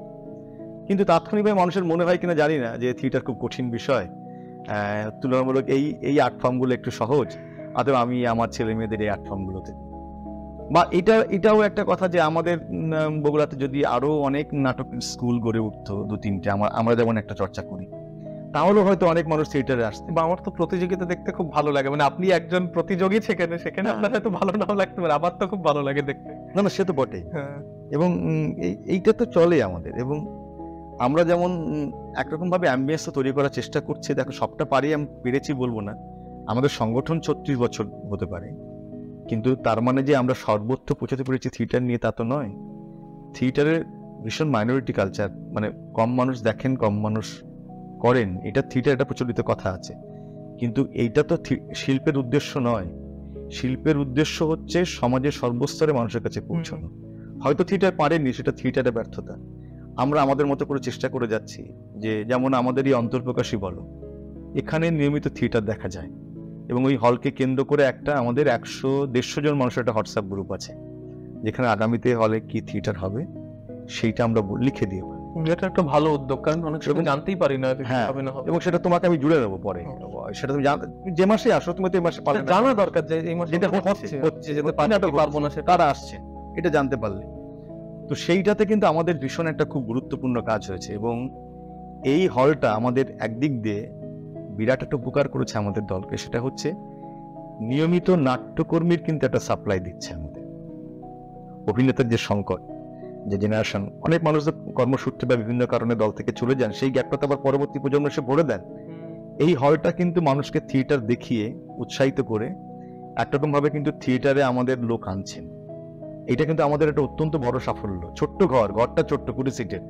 যেমন এক্ষুনি আমাদের দলে এইখানে থিয়েটার দেখতে দেখতে দেখতে দেখতে এসে আমাদের অ্যাপিলে যে আসুন, যদি কেউ ভালো লাগে আমাদের দলে যোগ দিন, থিয়েটার করুন, এইটা বলে বলে আমরা পাগলের মতো বলে বলে 2জন মানুষকে কিন্তু একত্রিত করতে পেরেছি, যারা আমাদের আগামী প্রযোজনায় কাজ করছেন। মানে যুবক যুবতী এরকম না, একজন মধ্যবয়সী যুবক যুবতী আছে। যেমন আমরা গতবার আসর মাঠে যে অনুষ্ঠান করেছিলাম, আমাদের রতনকুণ্ড বগুলা পাঠভবন যে অনুষ্ঠানটা করে, সেখানে নাটক করার পর একটি মেয়ে, আজকে যে বইয়ের কাছে যে মেয়েটি এসছে, সে ওই প্রত্যন্ত এলাকায় কোনোদিন থিয়েটার দেখে নেই, তার গ্রামে সেই চর্চাটা নেই, কিন্তু সে এই পাঠভবনের সঙ্গে যুক্ত ছিল বলে কিন্তু সে থিয়েটার দেখলো। দেখে অনেক মানুষ তো দেখলেন, হয়তো কারোর মনে নাড়া না লাগতে পারে, একজনের নাড়া লেগেছে। সে কিন্তু থিয়েটার করার জন্য রতনের কাছ থেকে ফোন নাম্বার নিয়ে আমাদের বাড়িতে এসে এখন আমাদের দলে সেজন কাজ করতে শুরু করেছে। এবং তার স্ট্রাগল লাইফ বলে সে পারবে কি পারবে না সেটা পরের প্রশ্ন, কিন্তু সে যে এলো, তাহলে ওই শোটা তো আমাদেরকে এই ফিডব্যাক দিল। ওই একটা অভিনয় কিন্তু আমাদের একজন নাট্যকর্মী দিলেন, কিন্তু আমরা কিন্তু শুধুমাত্র দর্শকের কাছে আমাদের প্রেজেন্টেশন নিয়ে গেছিলাম। আমরা কিন্তু সৌম্য খেয়াল করে দেখো, ওই শো করার পর আমাদের দলে থিয়েটার করতে কেউ আসবেন এই উদ্দেশ্য নিয়ে কিন্তু আমরা যাইনি, কিন্তু কার্যত সেটা কিন্তু। যেমন আমরা যে বছরে যে ফেস্টিভ্যাল করি, যেটা বড় ফেস্টিভ্যাল, যেটা বাইরে হয়, অন্তর্প্রকাশ তো 20 জন মানুষ থিয়েটার দেখেন, কিন্তু আমাদের যে বার্ষিক ফেস্টিভ্যাল হয় সেটা এবার করেছিলাম আমরা গার্লস স্কুলে, এবং সেখানে আমরা লাইভও ছাড়া আছে। কোন মাসে করেন আপনারা? এটা জানুয়ারি মাস শেষে করি, জানুয়ারি ফেব্রুয়ারি এরকম সময় এটা করি আমরা, মাধ্যমিকের অনেকটা আগে করি। কারণ আমাদের দলের তো ডিসেম্বর নভেম্বর প্রচুর শোয়ের চাপ থাকে পশ্চিমবাংলায়, ওইটা জানুয়ারিটা কাটিয়ে করার চেষ্টা করি আমরা। গতবার 31শে জানুয়ারি আর 1 ফেব্রুয়ারি হয়েছে এটা আমাদের গার্লস স্কুলে। তো সেখানে প্রায় ধরো 300 মানুষ থিয়েটার দেখেছেন। এবং দেখো কিভাবে থিয়েটার আমরা ছড়ানোর চেষ্টা করছি, যে আমাদের চর্চাটা শুধুমাত্র হয়তো একটা নাটক তৈরি করলাম, বগুলাতে 2টো অনুষ্ঠান করলাম, শুধু এই চর্চায় কিন্তু সূচনা আজকে রত নেই। তার বাইরে একটু বৃহত্তর প্রেক্ষাপটে সমাজের সর্বস্তরে ছড়িয়ে দেওয়ার আমরা চেষ্টা করছি। পারছি কতটা সেটা পরের প্রশ্ন, কিন্তু আমাদের চেষ্টাটা থাকছে। যেমন ধরো এই ফেস্টিভ্যালগুলোতে আমরা একটা অ্যানাউন্সমেন্ট করলাম যে আমাদের অন্তর্প্রকাশ বলে একটা হল আছে, যদি কেউ আজকে থিয়েটারের পরেও নিয়মিত থিয়েটার দেখতে চান, তাহলে প্লিজ আমাদের একটা হোয়াটসঅ্যাপ নাম্বার দিয়ে যাবেন, আমরা একটা গ্রুপ করেছি, হোয়াটসঅ্যাপ গ্রুপ, সেখানে অ্যাড করে নেবো। আপনি আসুন না আসুন, যে মাসে সুবিধা হয় আসুন, কিন্তু আপনি জানতে পারবেন যে বগুড়াতে এর পরবর্তীতে কারা থিয়েটার করতে আসছেন, কবে আসছেন। আপনার যদি অভিনয় দেখার খুব ইচ্ছে থাকে, তাহলে আপনাকে তো সে আবার জানুয়ারি বন্ধ করতে হচ্ছিল এতদিন। এই জানুয়ারিতে দেখলেন, আবার জানুয়ারি আগে কিন্তু আপনি অভিনয় দেখতে পাচ্ছেন না। কিন্তু আমাদের এই ঘরটা ছোট হলেও একরকম ভাবে কিন্তু থিয়েটার দেখার অ্যাম্বিয়েন্স তৈরি করে দিচ্ছে। আমি ব্যক্তিগতভাবে একবার দিল্লি গেছিলাম ব্যক্তিগত কাজে, সেটা ওই 17 সালে। সেই সময় আমি একদিন বসে আছি আমার আত্মীয়র বাড়িতে, আমাদের রিজার্ভেশন টিকিট ছিল পরের দিন, একদিন এক্সট্রা ছিল রিজার্ভেশন। তখন আমি সার্চ করছি ফেসবুকে যে আজকে দিল্লিতে কি থিয়েটার আছে দেখি। তো সার্চ করতে করতে আমি একটি হলের সন্ধান পাই, অক্ষরা থিয়েটার বলে। আমি যেখানে আছি সেখান থেকে দেখলাম, সার্চ করে যে 8 কিলোমিটার দূরে আছে হলটি। এবং ওখানে ওই দিন ইঞ্জিনিয়ারিং কলেজের ছেলে মেয়েরা একটা থিয়েটারে কম্পিটিশন করছে, এবং সৌভাগ্যবশত সেখানে একটা পোস্টে ফোন নাম্বার দেওয়া ছিল। তারাই ফোন করলাম, এটি মেয়ে ফোন ধরলো। তা আমি বললাম, আমি খুব ভালো হিন্দি বলতে পারি না, হাদো হাদো করেই বললাম আমার যে আমি থিয়েটার দেখতে চাই, থিয়েটার করি, আমি ভালোবাসি, আমি তো আজকে ফ্রি আছি, আর তাহলে থিয়েটার দেখা যায়। তো সে আমন্ত্রণ জানালো যে আসুন, এবং সেটা 2টোর সময় অনুষ্ঠানটা শুরু ছিল। আমি সমস্ত খোঁজখবর নিয়ে দিল্লিতে ওই অক্ষরা থিয়েটারে চলে গেছিলাম, একা একা থিয়েটার দেখতে। অচেনা জায়গায় জীবনে কোনোদিন যাইনি। গিয়ে সেই প্রথম একটি কনসেপ্ট আমি দেখলাম যে খুব ছোট জায়গায় থিয়েটার হতে পারে। তার আগে পর্যন্ত কিন্তু আমরা 400-500 সিটের হল ছাড়া কিছু ভাবিনি। থিয়েটার যে ছোট অ্যাম্বিয়েন্সে হতে পারে, এবং আজকে যে অন্তর্প্রকাশ যে ভাবনাটা 20 সিটের হল, সে ভাবনা কিন্তু দিল্লি থেকেই, বলতে গেলে সূত্রপাত কিন্তু ওখান থেকেই, যে হতে পারে ছোট জায়গাও থিয়েটার হতে পারে, তার মতো করে থিয়েটার আনতে হবে। সব থিয়েটার তো ছোট হলে হবে না, এবার তার মতো করে থিয়েটার আনা যায়। তখন ওই ভাবনাটা কিন্তু 17-18 সালে যখন দেখে এলাম, তারপরে কোভিড এলো, থিয়েটার বন্ধ হলো, এবং নিজেদের চর্চার যে জায়গাগুলো তৈরি হলো, ফেসবুক পোস্ট, তারপরে আরো এগোনো, এইগুলো কিন্তু ঘটনাক্রম কিন্তু পরপর সাজানো। দিল্লির ওই অ্যাম্বিয়েন্স কিন্তু, বা ওই দিন থিয়েটার দেখার অভিজ্ঞতা, এবং খুব মানে দারুণ লাগছিল আমার, যে ওখানে সেকেন্ড যে থিয়েটারটা হচ্ছিল, সেটা আমাদের বাংলার যে স্বনামধন্য নাট্যকার এবং তৃতীয় ধারার থিয়েটারের প্রবর্তক, তার থিয়েটারের প্রবর্তক বাদল সরকারের লেখা একটি নাটক। তো বাদল সরকারের নাটক হচ্ছে, যার নাটক আমরাও করেছি দলে। তো সেইটা যখন আমি আলাপ করলাম যে আমি পশ্চিমবঙ্গ থেকে এসেছি, আচ্ছা, দিল্লিতে ওটা হিন্দিতে হচ্ছিল, ওরা ভীষণ আপ্লুত হয়ে গেল যে আমাদের নাট্যকারের দেশের একজন মানুষ আজকে আমাদের সঙ্গে থিয়েটার, নাটক বিষয়ক মানুষ, এবং ভীষণ একটা আদর আপ্যায়ন হলো। ওরা আমাকে চা খাওয়ালেন, টিফিন খাওয়ালেন, যেটা হওয়ার কথা ছিল না। এইগুলো কিন্তু ঘটলো। কিন্তু দেখো, সব ঘটনায় কিন্তু ঘটাচ্ছে কিন্তু থিয়েটার। এবং বাদল সরকার, যিনি আমাদের পশ্চিমবঙ্গের মানুষ, এই তার সৌজন্যে, তার মানে কি বলবো, তার একটি থিয়েটার ওখানে করছে বলে, প্রডিউস হচ্ছে বলে, সেটিও দেখতে গেছি, এবং পাগলা ঘোরা করেছিল ওরা, আমি দেখলাম বলে সেই অনেকগুলো পরিচয় হলো। সেই যোগাযোগ এখনো পর্যন্ত একটি ছেলের সঙ্গে আমার ফেসবুকে বিদ্যমান, এখনো তার সঙ্গে যোগাযোগ আছে, এবং মাঝে মাঝে কথা হয়, থিয়েটারে বিভিন্ন আদান প্রদান হয়। সে এখন ইঞ্জিনিয়ার হয়ে গেছে, ইঞ্জিনিয়ারিং কলেজ থেকে ছিল অনুষ্ঠানটা, সে এখন বড় ইঞ্জিনিয়ার হয়ে গেছে। সে তার পেশাগতভাবে করে, থিয়েটার সে সময় সুযোগ পেলে করে, কিন্তু তার যে ওই দিনকার যে থিয়েটারের অভিজ্ঞতা, সেইটা কিন্তু রয়ে গেছে, এবং ওই ঘটনাক্রম কিন্তু বগুড়া পর্যন্ত পৌঁছেছে। যেমন আজকে ধরো বগুড়ার থিয়েটারের কথা দিল্লিতে গেছে। আমাদের এখন এনএসডি ডিন হচ্ছেন পরেশ রাওয়াল, আমাদের বিখ্যাত অভিনেতা। আমরা প্রথম বছর দিল্লির জন্য যে অ্যাপ্লিকেশন পাঠিয়েছিলাম, সেটা 1500 পাতার অ্যাপ্লিকেশন, একটা 5.5 কিলো ওজন ছিল সে অ্যাপ্লিকেশনটা। সেই অ্যাপ্লিকেশনে আমাদের 2020-21 সালের কথা বলছি, আমরা অ্যাপ্লিকেশন করেছিলাম দিল্লিতে। মানে দুনিয়া যত খবর ছিল আমাদের, কবে আনন্দবাজার পত্রিকায় আমাদের কোন নাটকের রিভিউ বেরিয়েছে, কবে গণশক্তি পত্রিকায় কি রিভিউ বেরিয়েছে, সব প্রতিদিনে কবে বেরিয়েছে, সংবাদ প্রতিদিনে, সমস্তগুলো আমাদের মানে অবচেতন মনে আমাদের সংগ্রহে ছিল। আমরা কিন্তু ভাবিনি যে এই কাজে লাগতে পারে কোনোদিন। কিন্তু এই কাগজগুলো রাখা, এবং ওই যে 90 সালে বললাম যুব উৎসবে একটা পার্টিসিপেট করেছিলাম আমরা, সরকারি একটা সার্টিফিকেট পেয়েছিলাম, সেই কাগজটা কিন্তু আমাদের দল যে এত বছরের পুরনো, এটা প্রমাণ করতে সহযোগিতা করেছে ভীষণ। ওটার অশোক স্তম্ভোদয় একটা সার্টিফিকেট। মানে আমি বা তুমি যদি বলি আমাদের বয়স এত, সেটা লোকে মানবে কেন? তখন তো সে বার্থ সার্টিফিকেট চাইবে। তো সেইটা খানিকটা আমাদের দলের বার্থ সার্টিফিকেটের মতো করে কাজ করেছে। 90 সালে আমরা একটি যুব উৎসব অংশগ্রহণ করেছিলাম বাতকুল্লাতে। সেই সার্টিফিকেট আমাদের কাছে ছিল, আমরা খুব যত্ন করে রেখেছি, রাখতে চেয়েছি, বা ভবিষ্যতে কাজে লাগতে পারে এইটা ভেবে হয়তো রাখিনি। ভালোবাসার জিনিস, প্রথম জিনিস ছিল। যেমন নাট্য একাডেমিতে প্রথম যে চিঠিটা এসেছিল, সেই চিঠিটা আমাদের কাছে সংরক্ষণে আছে। এইরকম আর কি। প্রথম যেদিন আমাদের আনন্দবাজারের পত্রিকায় আমাদের সমালোচনা বের হয়, সেই কাগজগুলো যেমন আমাদের কাছে, তার হার্ড কপিগুলো এখনো আছে। ইউনিভার্সিটিতে সমস্ত কিছুই চান আমাদের। এবং এই যে থিয়েটারে প্রসার, বা এই যে তুমি বলছো যে থিয়েটারে প্রসারের ক্ষেত্রে আরো অনেক ভূমিকা নেওয়া হচ্ছে। যেমন আমরা এখন ইদানিং স্কুলগুলোতে গিয়ে ওয়ার্কশপ করাচ্ছি। পুরোপাড়া স্কুলে করিয়েছি, হলদিপাড়া স্কুলে করিয়েছি, ভাইনাতে করিয়েছি, জয়নারায়ণপুর একটা প্রাইমারি স্কুলে আমরা কাজ করিয়েছি। পুরোপাড়া স্কুলে আমরা নিজেরা গিয়ে থিয়েটার তুলিয়ে দিয়ে এসছি একটা, সেই থিয়েটার পারফরমেন্স হয়েছে।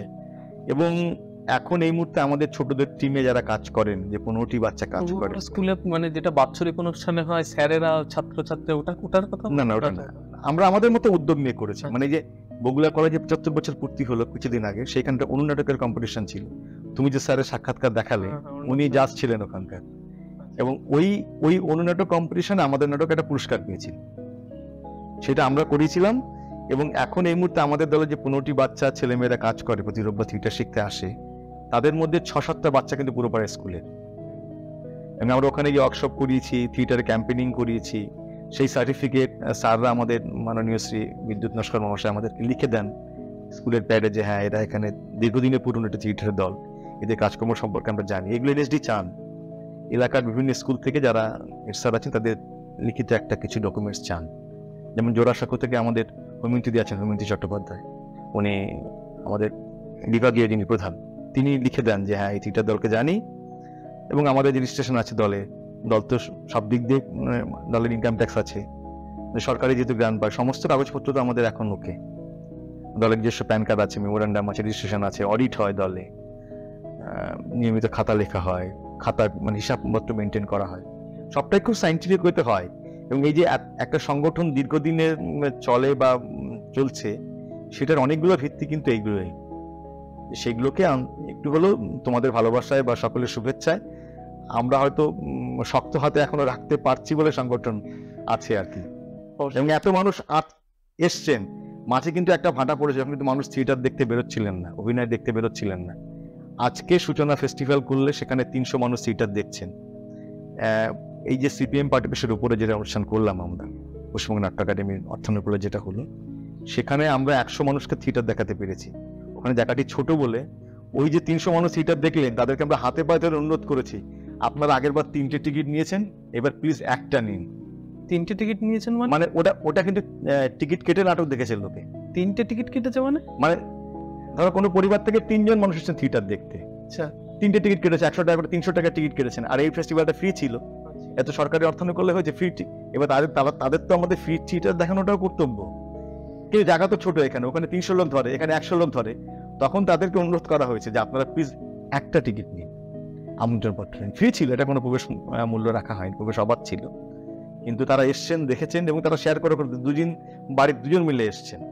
মানে এই যে তারা বেরিয়েছেন। আজকে অন্তর্প্রকাশ হাউসফুল হচ্ছে কি করে? 27শে জুলাই অন্তর্প্রকাশের শো। এই শোতে মৃত্তিকা বসু অভিনয় করতে আসছে। ও একটা একক অভিনয় করবে, একা 50 মিনিট অভিনয়। খুব শক্তিশালী অভিনেত্রী, এই মুহূর্তে বাংলার তরুণদের মধ্যে অত্যন্ত সম্ভাবনাময় একজন অভিনেত্রী। ওদের দলের নাম হচ্ছে শ্যামবাজার নাট্যচর্চা কেন্দ্র।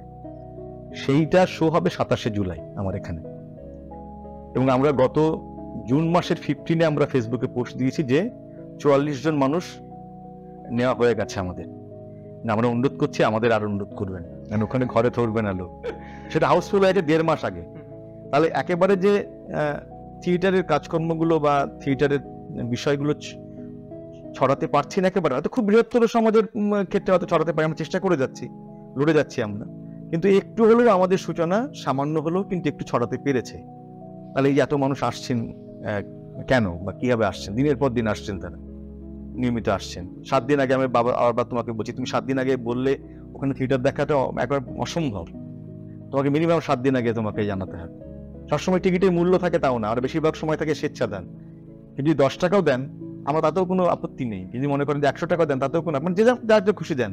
কারণ আমরা ওই অর্থ যাতে থিয়েটারে বাধা হয়ে না দাঁড়ায়, যে সমাজের সর্বস্তরে মানুষজন আসেন, প্রচুর রিস্কাওয়ালা নোনাগঞ্জ মোড়ে যে আমাদের রিস্কা নিয়ে বসে থাকেন, ওদেরকে ডেকে ডেকে আমরা অন্তর্প্রকাশে থিয়েটার দেখিয়েছি।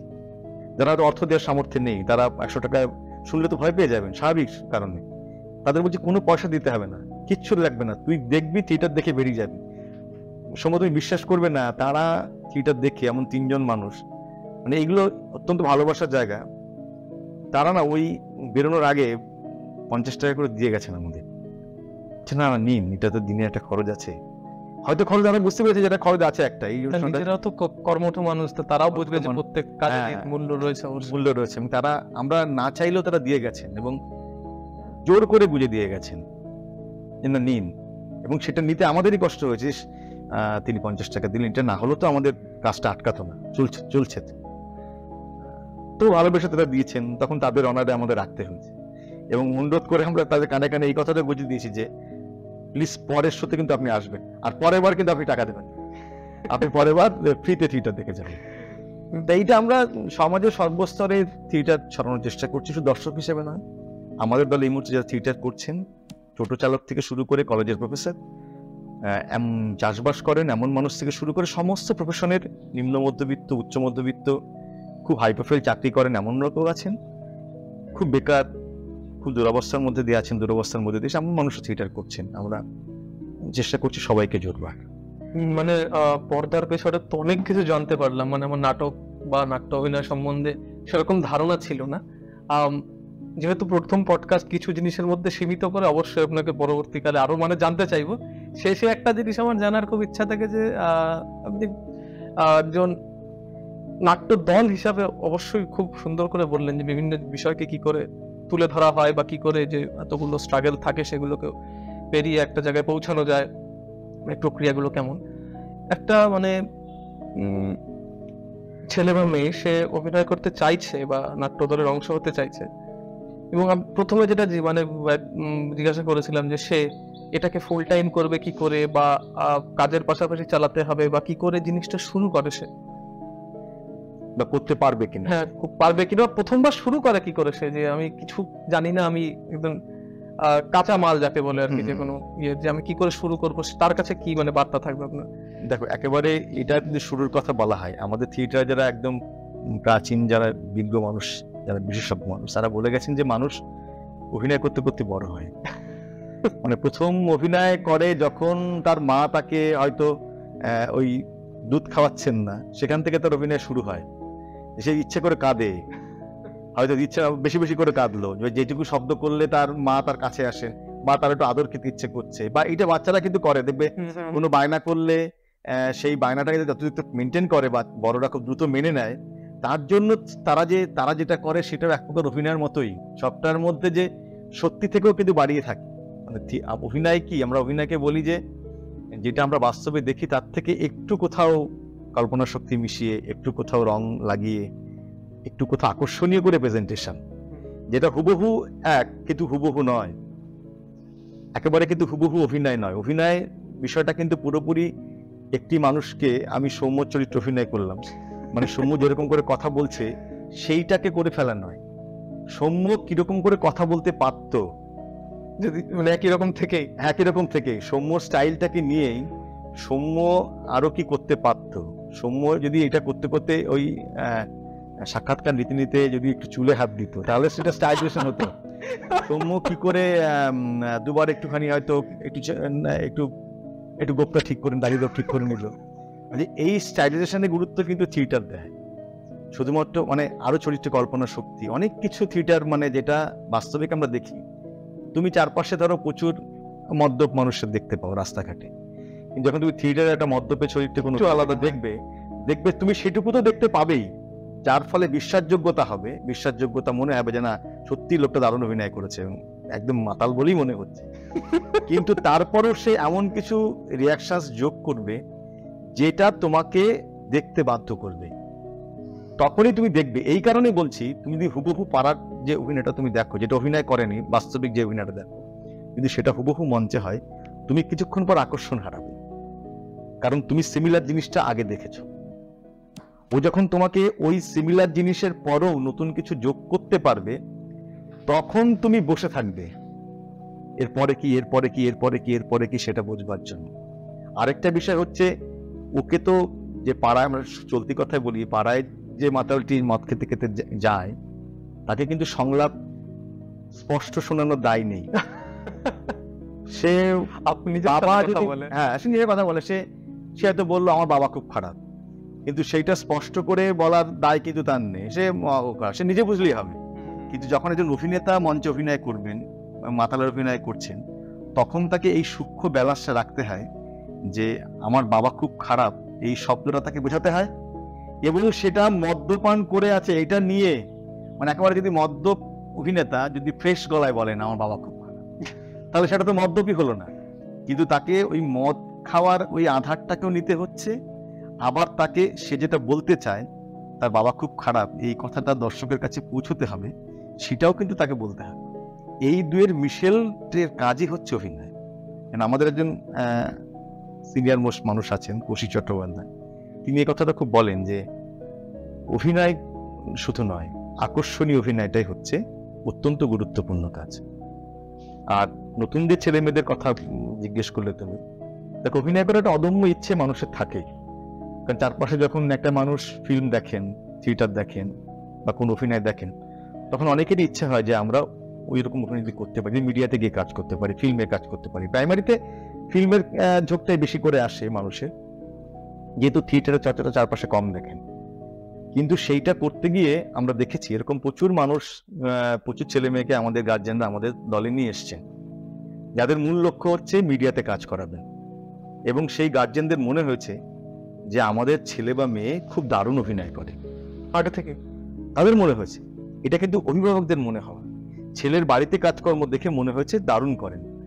সেই ছেলেটিকে যে খুব অত্যন্ত স্মার্ট একটু অভিনয় করেছে বাড়িতে আয়নার সামনে, বাথরুমে, তার বাবা মার সামনে, সেই ছেলেটিকে যখন 2-4-5টি কথা বলতে বলা হলো, এই আমি যেমন কথা বলছি ক্যামেরার সামনে, যখন আমাদের থিয়েটারে হলে 10 জন মানুষ বসে আছেন তার সামনে যখন ওই অভিনয়টি করতে বলা হলো, সে কিন্তু পেরে উঠছে, একেবারেই পেরে উঠছে না। তখন তার বাবা মারও মনে হয়েছে কি হলো, বাড়িতে করলে এখন পারছিস না কেন? এই বাধাটাকে কাটাই হচ্ছে চর্চা। এই যে একটা মানুষ তার প্রাইমারি ভাবে মনে হয় যে আমি খুব সক্ষমতায় আছি, সে যে সক্ষমতায় নেই এইটা মানে বোঝায় একটা আর্ট ফর্ম, তাকে এই ধারণা তৈরি করে দেয় যে এটা শিখতে হবে, এখানে তোমাকে দীর্ঘদিন নিয়মিত চর্চার মধ্যে যেতে হবে। এবং আজকে ফিল্ম বলো, হিন্দি বলো, বাংলা বলো, যাই বলো, তুমি যদি অভিনেতাদের তুমি ভিত্তি ধরো, তাহলে 80% অভিনেতাদের ভিত্তি কিন্তু থিয়েটার, সেখান থেকে উঠে এসেছেন, সেখান থেকে উঠে আসেন। এবং এখনো আমাদের বাংলার প্রচুর অভিনেতা, ফিল্মের অভিনেতা যারা নিয়মিত থিয়েটার করেন, আমি বলছি যেমন রনিদা, অজয় দত্ত নিয়মিত থিয়েটার করেন, আমাদের কাঞ্চন মল্লিক এই সময়ের কমেডি অভিনেতা, ও স্বপ্ন সন্ধানী একজন নিয়মিত অভিনেতা, আরো বিভিন্ন দলে ঘুরে ঘুরে কাজ করেন, ইন্দ্ররঙ্গতে কাজ করেছেন গতবার। এরকম অনেক মানুষ, আমাদের দেবলীনা বলে যে সিরিয়াল করেন যে একটা মহিলা, উনি করেন, দীপজানি দি ফিল্ম করেন, তুলিকা দি অভিনয় করেন। প্রচুর মানুষ যারা ওই থিয়েটারকে একটা সহজে শিখতে এসেছিলেন, তারা কলকাতা বড় বড় দলে কাজ করেছে, সেখান থেকে অভিনয় শিখে হয়তো তারা স্টুডিও পাড়ায় গিয়ে আজ কাজ শিখে শিখে তারা অন্য কাজেও সফল হয়েছেন। দেবশঙ্কর হালদার মূলত থিয়েটারের লোক, থিয়েটার করে করে তিনি ফিল্ম করেছেন, প্রচুর ফিল্ম করেছেন, ফিল্মে কাজ করেন। যেমন সোহিনী সেনগুপ্ত, নান্দিকারের একজন অন্যতম অভিনেত্রী, রুদ্রপ্রসাদ সেনগুপ্তর মেয়ে এই মুহূর্তে, এবং সে রাষ্ট্রীয় পুরস্কার প্রাপ্ত একজন অভিনেত্রী। তিনি তো থিয়েটার তার ভিত্তি, তার নিজের দল হচ্ছে নান্দিকার, যেখানে আমাদের দলের আমার ছোট মেয়ে যেমন নান্দিকার অভিনয় করে এসছে একাডেমিতে, একটা অন্য নদিয়া জেলার অন্য সংগঠনে। অতএব কেউ যদি শিখতে চায়, প্রাইমারি কেউ ইচ্ছে হয়, আমরা বলবো যে তারা থিয়েটারে আসুক, থিয়েটার এই প্রাইমারি জ্ঞানগুলো তাকে দেবে। মানে এমন যেটা যেটা আজকে অভিভাবকরা মনে করছেন যে আমার ছেলে বা মেয়ে গেলেই হয়তো কেল্লাফাতে করে দেবে, সেটা আদতে হয় না। নার্ভাসনেস একটা অন্যতম বিষয়। তুমি যেটা করতে চাও সেটা তুমি করতে পারবে না ক্যামেরার সামনে, অসম্ভব, তুমি প্রথম দিন পারবে না। আগে তোমার পায়ের তলার ভিত্তি শক্ত হতে হবে, তোমার জ্ঞান বাড়াতে হবে, তোমার চর্চার জগৎটাকে এমন পর্যায়ে নিয়ে যেতে হবে, তোমাকে প্রাইমারি ভয় তোমাকে কাটাতে হবে। সেই ভয় কাটাতে পারে একমাত্র চর্চা, শিক্ষা, জ্ঞান, এগুলোই তোমার ভয় কাটায়। একজন আমি একটা কথা খুব শুনি লোকের কাছে যে আত্মবিশ্বাস আনতে হয়, আমি সাথে জিনিসটার সাথে একটা জিনিস জুড়ে দিচ্ছি যে আত্মবিশ্বাস তো আনবো, সেটা ঠিক আছে, একটা ভিত্তি তো থাকবে আত্মবিশ্বাসে। আত্মবিশ্বাস আনতে হয় না, আত্মবিশ্বাস এমন কোনো বিষয় নয় যে ওখানে কিনতে পাওয়া যায় আমি টুক করে নিয়ে এলাম, যেমন ওখানে আত্মবিশ্বাস গড়ে ওঠে। হ্যাঁ, যেমন বলছি আত্মবিশ্বাস থাকবে কিসের ভিত্তিতে? ভাবুন আমি একটা বিতর্কে যাচ্ছি, আমার বিতর্ক কেউ কাটতে পারবে না, এই আত্মবিশ্বাস আমার কখন থাকবে? যখন আমার কাছে সেই ব্যাকিংটা থাকবে যে না উনি এই বললেন আমি এটা বলতে পারি। আমি ওইটা নেই আমার কাছে, যে তর্ক নেই কিন্তু আত্মবিশ্বাস, এটা আমাদের আর্ট ফর্মে আমাদের ঘরে এমন অনেক মানুষ এসছেন যারা আবৃত্তির ফিল্ড থেকে এসছেন, গানের ফিল্ড থেকে এসছেন, তারা যখন আমাদের থিয়েটারে পেরিফেরির মধ্যে পড়েছেন, তখন অনেকের ক্ষেত্রে এটা মনে হয়েছে যে এইখানে এসে আমি একটা জাজমেন্টের মধ্যে দিয়ে পড়ছি এই আর্ট ফর্মের কাছে এসে। এবং এমন প্রচুর মানুষ যারা বাইরে থেকে মনে করছেন যে অভিনয় করাটা খুব সহজ, তাদের যখন দুটো কথা বলতে দেওয়া হয়েছে ঘরে, তারা পারেননি। বরঞ্চ আমার দলে যে ছেলেটি 8 বছর অভিনয় করছে, তার থেকে বয়সে জুনিয়র, আর সেই অর্থে শিক্ষার দীক্ষার দিক থেকে কম, তিনি তার থেকে বেটার অভিনয় করেছেন। শিক্ষায় তো অভিনয় শেখানো হয়। এবার এই আত্মবিশ্বাস যেটা বললে, এইটা নির্ভর করে, বা যাকে আমরা গোদা বাংলায় বলি পা কাপা, বা ভেতর ভেতরে একটা কোনো ভীতি কাজ করে যাওয়া, সেইটা কাটাতে পারে আমাদের অভ্যেস, আমাদের চর্চা, আমাদের লেগে থাকার ক্ষমতা। শুধু ভালোবাসা দিয়ে সবটা হয় না। ভালোবাসা আমাদের একটা কাজের সামনে এনে দেয়, এইবার তারপর প্যাশন যোগ হয়, তার সঙ্গে পরিশ্রম যোগ হয়। এই ভালোবাসা তো প্রথম থাকতেই হয়, নাহলে সেই কাজটার প্রতি আমার আগ্রহী জন্মাবে না। ভালোবাসা প্রথম থাকতে হয়, তারপরে থাকতে হয় তার প্রতি অধ্যবসায়, পরিশ্রম, প্যাশন। এইগুলো একটা মানুষকে, এবং বোঝবার ক্ষমতা, মেধা। মানে তুমি সত্যি কথা বলো যে আমি ধরো 89 সালে মাধ্যমিক পাশ করেছি, তাহলে আমি মাধ্যমিকের সমস্ত জেনে গেছি, মোটামুটি জানি প্রায়। আজকে যদি আমাকে, আজকে আমার এই 50 বছর বয়সে যদি আমাকে মাধ্যমিক পরীক্ষায় বসতে বলা হয়, আমি স্টার পাবো কোনো গ্যারান্টি আছে? পাবে কিন্তু ওই ছেলেটি, এখনকার সময় ছেলে। তার মানে মেধারও কিন্তু একটা ব্যাপার আছে। শুধু অধ্যবসায় দিয়ে 20 বছর একটা মানুষ গান শিখছেন, তার মানে তিনি ভালো গায়ক নাও হতে পারেন। তার মানে এবার আমি বলছি, এর সঙ্গে সঙ্গে যোগ হচ্ছে অনেক কিছু। ভালোবাসা যোগ হচ্ছে, প্যাশন যোগ হচ্ছে, অধ্যবসায় যোগ হচ্ছে, সেই সঙ্গে সঙ্গে মেধা এবং সুযোগও থাকে, যে লাকিলি জীবনে কিছু এমন কিছু সুযোগ ঘটে যায়। যেমন ওইখানে আপনি বললেন যে কোন গুণী মানুষটা দেখেছিলেন, মানে একটা এটাও তো জরুরি জীবনে জরুরি। যেমন কলকাতায় বড় বড় দলে যারা থিয়েটার করেন, তারা যে সমস্ত হলগুলোতে শো করেন, সেখানে স্টুডিও পাড়া প্রচুর মানুষজন আসেন থিয়েটারে দেখতে, অভিনেতা খুঁজতে আসেন। নতুন সিনেমা বানালে ভালো অভিনেতা চাইছেন, তারা হয়তো জনপ্রিয় মুখ চাইছেন না, কিন্তু অভিনেতা ভালো চাইছেন। যে কারণে আমাদের এই প্রজন্মের প্রচুর ছেলে মেয়ে এই মুহূর্তে স্টুডিও পাড়ায় কাজ করছেন। রাজু ধর বলে একটি ছেলে ভালো কাজ করছেন, বুদ্ধদেব বলে একটি ছেলে খুব ভালো কাজ করছেন, এরা কাজ করছেন। ভাস্কর বলে ছেলে অন্যতম অভিনেতা হয়ে উঠছেন আমাদের প্রজন্মের, ইয়াং ছেলে মেয়েরা। কিন্তু এরা কিন্তু দুটো ফিল্ডে সমান কাজ করছেন, কিন্তু এরা প্রত্যেকেই কিন্তু থিয়েটারকে বেসিক বলে মেনেছেন এবং থিয়েটারে সময় দিয়েছেন। এরা প্রত্যেকেই কিন্তু এক লাফে ওখানে কাজ করতে যাননি। পায়ের তলার ভিত্তি, শক্তি এবং তুমি যেটা বলে আত্মবিশ্বাস, সেইটাকে অর্জন করে কিন্তু মিডিয়াতে কাজ করতে গেছে। এইটুকুই বলা যায়। মানে আপনার কাছ থেকে সূচনার অতীত বর্তমান সম্বন্ধে অনেকটা জানতে পারলাম, কি করে সাংগঠনিক প্রক্রিয়া চলে, বা দর্শকের আসন থেকে বা একজন কেউ অভিনেতা তৈরি হয় কি করে, তার যে ইচ্ছা সেটা মানে কি করে প্রকাশ করা যায়, সেগুলো সম্বন্ধে জানলাম। এবং মানে এত সুন্দরভাবে একটা নতুন জিনিস সম্বন্ধে আমি জানতে পারলাম, সেটা খুব ভালো লাগার বিষয়। তো শেষে খালি আপনার কাছে একটা ছোট জিনিস জানতে চাইবো, যে সূচনার কাছ থেকে আমাদের মানে আগামীতে নতুন কিছু কি পাওয়ার আছে? আপনারা এত সুন্দর করে একটা মানে বগুড়ার মতো প্রান্তিক জায়গায় নাট্যমঞ্চ তৈরি করেছেন, সেটা খুব প্রশংসনীয়। বা আমাদের এভাবে জিনিসগুলোকে ছড়াচ্ছেন, বা এই ছোট ছোট বাচ্চাদের একটা ভালো দিকে নিয়ে যাচ্ছেন। এগুলো বাদে নতুন কোনো যেমন কেউ যদি 18তে জিজ্ঞাসা করতো নতুন কি, তাহলে আপনি বলতে পারতেন যে অন্তর্দৃষ্টি তৈরি করছেন। তার নতুন কি আমরা আশা করতে পারি সূচনার কাছে? নতুন বলতে একটা নতুন খুব গুরুত্বপূর্ণ প্রযোজনা আমরা হাত দিয়েছি, নাটক নির্মাণ। সেটা মনোজ মিত্রের একটি বিখ্যাত নাটক, গল্প হেকিম সাহেব। খুবই অত্যন্ত গুরুত্বপূর্ণ একটি কাজ। এবং ওনার যে মেয়ে ময়ূরী মিত্র, তার সঙ্গে আমাদের যোগাযোগ হয়েছে এবং পারমিশন উনি একটা মৌখিকভাবে আমাদের দিয়েছেন। আরো কপিরাইট থাকে, সেই পারমিশন আমাদের মৌখিক একভাবে দিয়ে দিয়েছেন যে আপনারা কাজ করুন বলে। সেইটা একটা কাজ করছে, সেইটা একটা দলের অন্যতম একটা প্রোডাকশন হতে পারে। যে থিয়েটারটা আমার মনে হচ্ছে যে আমাদের অনেকদিন পরে দলে আরেকটি ভালো থিয়েটার নির্মাণ হবে, এইটা একটা খবর। আর আরেকটা খবর হচ্ছে যে দেখো, খবর ওইভাবে নতুন করে কিছু বা বড় করে কিছু পরিকল্পনা হয় না, কাজ করতে করতে বড় কিছু গড়ে ওঠে। ছোটদের যে কাজটা ধারাবাহিকভাবে আমরা করছি, ছোটদের থিয়েটার শেখানো, বা এই যে বলছি যে শিল্পের প্রতি একটা মোহ আনা, মোবাইল থেকে দূরে থাকা বা তাকে শিল্পমুখী করে তোলা, এই চেষ্টাটা তো সূচনা করেই আসছে এবং সেটা করবে, আগামীতেও করবে। আগামীতে তাদের আরো ইচ্ছে রয়েছে। যেমন আমি তোমাকে ছোট্ট একটা উদাহরণ দিয়ে বলছি যে আগামীতে যে প্রজেক্ট নেওয়া হয়েছে, বা আমাদের আগামী 27শে জুলাই একটা ওয়ার্কশপ হচ্ছে, থিয়েটারের ওয়ার্কশপ। এটা করাতে আসছেন আমাদের বিশিষ্ট শিক্ষক শ্রী শুভাশিস খামারু, আমতা থেকে আসবেন ভদ্রলোক। থিয়েটার বিষয়ক বিভিন্ন ট্রেনিং এবং থিয়েটারের এই যে ট্রেনিং গুলো হয় এইটা কিন্তু শুধুমাত্র অভিনয় কেন্দ্রিক ট্রেনিং হয় না, মানে তার ওয়ার্কশপ মানে তো মানে পুরো জিনিসটাই নবাগতদের জন্য না, দেখো যে তোমরা কি নবাগতরা থাকেন প্রচুর। যেমন এখানে এই ওয়ার্কশপে এখনো পর্যন্ত নাম লিখিয়েছেন ব্যারাকপুরের মানুষ, নাম লিখিয়েছেন তমলুকের একজন মানুষ, নাম লিখিয়েছেন মাথা ভাঙার একজন মানুষ, নাম লিখিয়েছেন কোচবিহারে, যিনি টিকিট বুক করে ফেলেছেন অলরেডি এই ওয়ার্কশপটা করবেন বলে। সকাল 10টা থেকে বিকেল 4:30 পর্যন্ত ওয়ার্কশপ হবে। 5টায় আমাদের হলে থিয়েটার হবে। থিয়েটার দেখে খানিকটা সময় আমার বাড়িতে কাটিয়ে তারপর উনি ট্রেন ধরবেন রাত 11টা থেকে। এইটাতে যেটা আমরা করেছি ওয়ার্কশপে সেটা হচ্ছে যে আমাদের চারপাশে যতগুলো স্কুল আছে, কলেজ আছে, এই সবার কাছে কিন্তু আমাদের দলের তরফ থেকে একটা আবেদনমূলক চিঠি গেছে যে আপনারা এই ওয়ার্কশপে 1 বা 2 ছেলে মেয়েকে স্কুল থেকে অন্তর্ভুক্ত করা।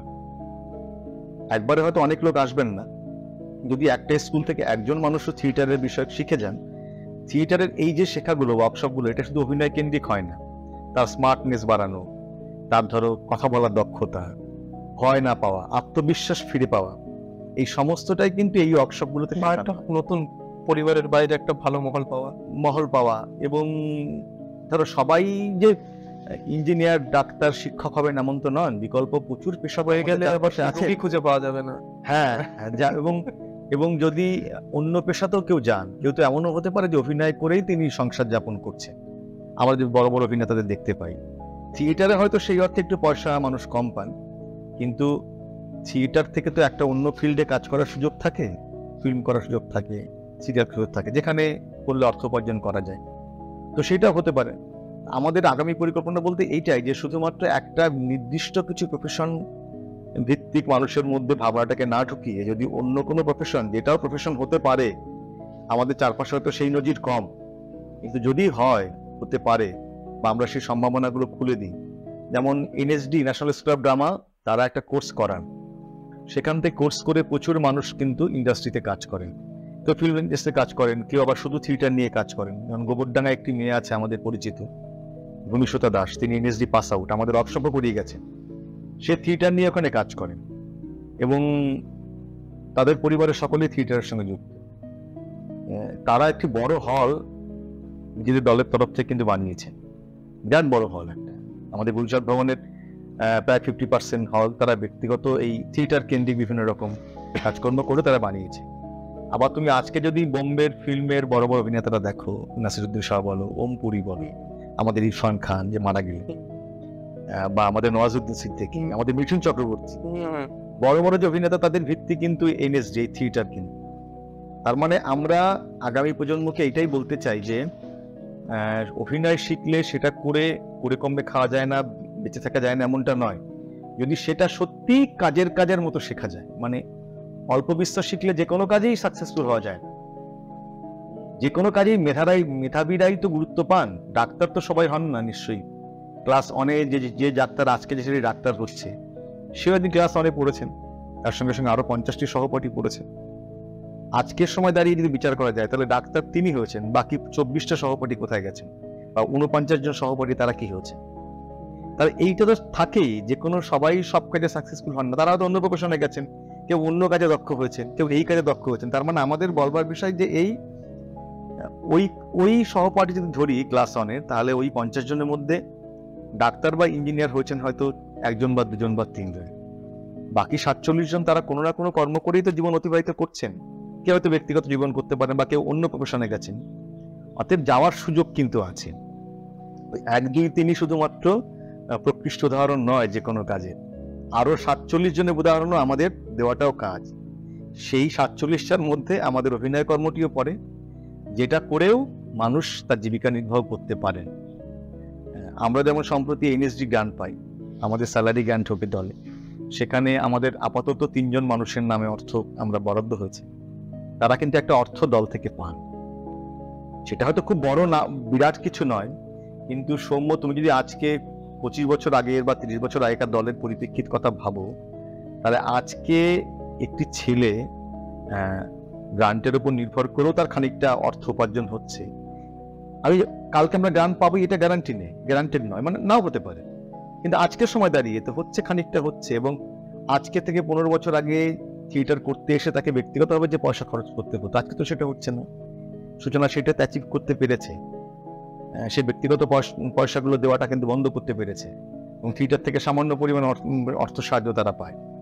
কিন্তু যারা বড় প্ল্যাটফর্মে কাজ করতে চান, কেরিয়ার করতে চান, সেইটা কিন্তু অভিনয়কে কেন্দ্র করে সম্ভব নয় বলে এই যে এত মানুষ উদাহরণ দিচ্ছি আমি, বা বাংলাতেও প্রচুর মানুষ যারা থিয়েটার করে আছে সফলভাবে বাংলাতে কাজ করছেন, তাদের নামগুলো তুমি খুঁজে খুঁজে দেখো, প্রত্যেকটা তুমি পাবে থিয়েটার থেকে এসছেন প্রচুর মানুষ আছে। খরচ মুখোপাধ্যায় আমাদের বাংলা, আমার তো খুবই প্রিয় ইন্ডাস্ট্রির একজন অন্যতম অভিনেতা, অসম্ভব ভালো অভিনেতা, সকলেরই প্রিয় খরচ। খরচদা এখনো নিয়মিত থিয়েটার করেন। আমি গত বছর আগের বছর খরচদা থিয়েটার দেখেছি। খরচদা কলকাতা অজান্ত্রিক বলে একটি দল তার সঙ্গে যুক্ত, নিয়মিত থিয়েটার করেন, যেখানে ভূষণ্ডীর মাঠে বলে একটি কমেডি থিয়েটার করেন, অসম্ভব ভালো। আমাদের সত্য বন্দ্যোপাধ্যায়, উনি শ্রুতিরঙ্গন বলে এটা ওনার দল আছে, উনি সেখানে থিয়েটার করেন। তার মানে ওই মোহটা কিন্তু কাটেনি। প্রথম দিকে থিয়েটার থেকে করেছেন, শিখেছেন, সেটাকে বেসিকে একটা পাঠ নিয়েছেন, এবার বৃহত্তর প্রেক্ষাপটে গিয়ে তারা সাকসেসফুল হয়েছেন। এবার তাদের একটা মাদার সংগঠন বা মাদার ভালোবাসা যেটা ছিল, মায়ের ভালোবাসা থিয়েটার, সেটাকে তারা বজায় রেখেছেন এবং তারা এখনো থিয়েটার করেন কম বেশি। হয়তো পূর্ণ সময় দিতে পারেন না, পূর্ণ সময় হয়তো তারা এই পারবে না। মানে বলার বিষয় এটাই যে ডাক্তার ইঞ্জিনিয়ারের বাদেও কিন্তু প্রচুর মানুষ সাকসেসফুলি অন্য প্রফেশনে আছে। এইটা আমরা সমাজকে বলতে চাই এবং এই উদাহরণগুলো আমরা দিতে চাই যে এই উদাহরণগুলো সমাজে আছে, শুধু একটা প্রফেশন, এবং সেটা শেখার মতো করে শিখলে তবেই, যদি প্যাশনেটলি সেটাকে দেখা যায় তাহলে সেটাতেও যে একেবারে কিছু হয় না এটা না। মানে ছাত্রছাত্রীদের মধ্যে যে বিষাদের একটা জায়গা থাকে, আমার ওই দুটো জিনিস করতে ভালো লাগছে না, কি করি, তা সেরকম একটা পথ দেখানোর জায়গা করছে, সেটা খুব মানে পাওয়ার জায়গা আর কি। একটা ছাত্রছাত্রীর দৃষ্টিভঙ্গিতে যদি আমার কোনো ভাই বোন থাকে তার ক্ষেত্রে, যে না একটা অপশন তো আছে অন্তত পক্ষে, এসব বাদেও আরো 5টা থাকতে পারে। তো মানে খুব সুন্দর কাজ করছেন আপনারা, মানে আমার তরফ থেকে তো সব মানে আপনাদের সকলকে শুভেচ্ছা থাকলো, এবং এতটা সময় এখানে এসে দেওয়ার জন্য মানে অশেষ কৃতজ্ঞ এই সত্যি কথা বলতে। তোমাদের চ্যানেলকেও ধন্যবাদ যে আমাদের কথা, সচরাচর থিয়েটারের লোকেদের কথা কজনই বা শুনতে চান, তোমরা একটু আগ্রহ করে শুনলে, যেন তোমাদের চ্যানেলকে অত্যন্ত ধন্যবাদ। তোমাদের চ্যানেলের উত্তরোত্তর শ্রীবৃদ্ধি কামনা করি, খুব ভালো হোক, প্রচুর মানুষ দেখুক এই কাজগুলো। এবং আমরা যারা একটু অফবিটের মানুষ, থিয়েটার একটু প্রান্তিক শিল্প, তাদের কথা কম লোক জানেন, কম লোক শোনেন। তোমাদের মাধ্যমে কিছু লোক তো শুনবেন আমাদের কথা, যদি শোনেন সেটা আমাদের থিয়েটারের পক্ষে অত্যন্ত একটা পজিটিভ দিক। নিশ্চয়ই তোমাদের চ্যানেলের ভিতর দিয়ে আমরা আরো কিছু মানুষকে শোনাতে পারবো এবং আশা রাখবো যে আপনাকে শুধু একবার না একাধিকবার পাবো আরো। নিশ্চয়ই, সে ডাকলে নিশ্চয়ই পাবে। এবং তোমাদেরও আমন্ত্রণ রইল, তোমরা যারা আজকের কাজের সঙ্গে জড়িত তাদের প্রত্যেকে থাকলো, যে আমাদের থিয়েটার তোমরা দেখো এবং আমাদের যে হল, থিয়েটারের হল অন্তর্প্রকাশ, সেখানে একবার যাও। সেখানে যে পরিবেশটা তৈরি করা হয়েছে সেটা খুব খুব ভালো লাগবে বলেই আমাদের। অবশ্যই অবশ্যই। সবসময় ধন্যবাদ, নমস্কার।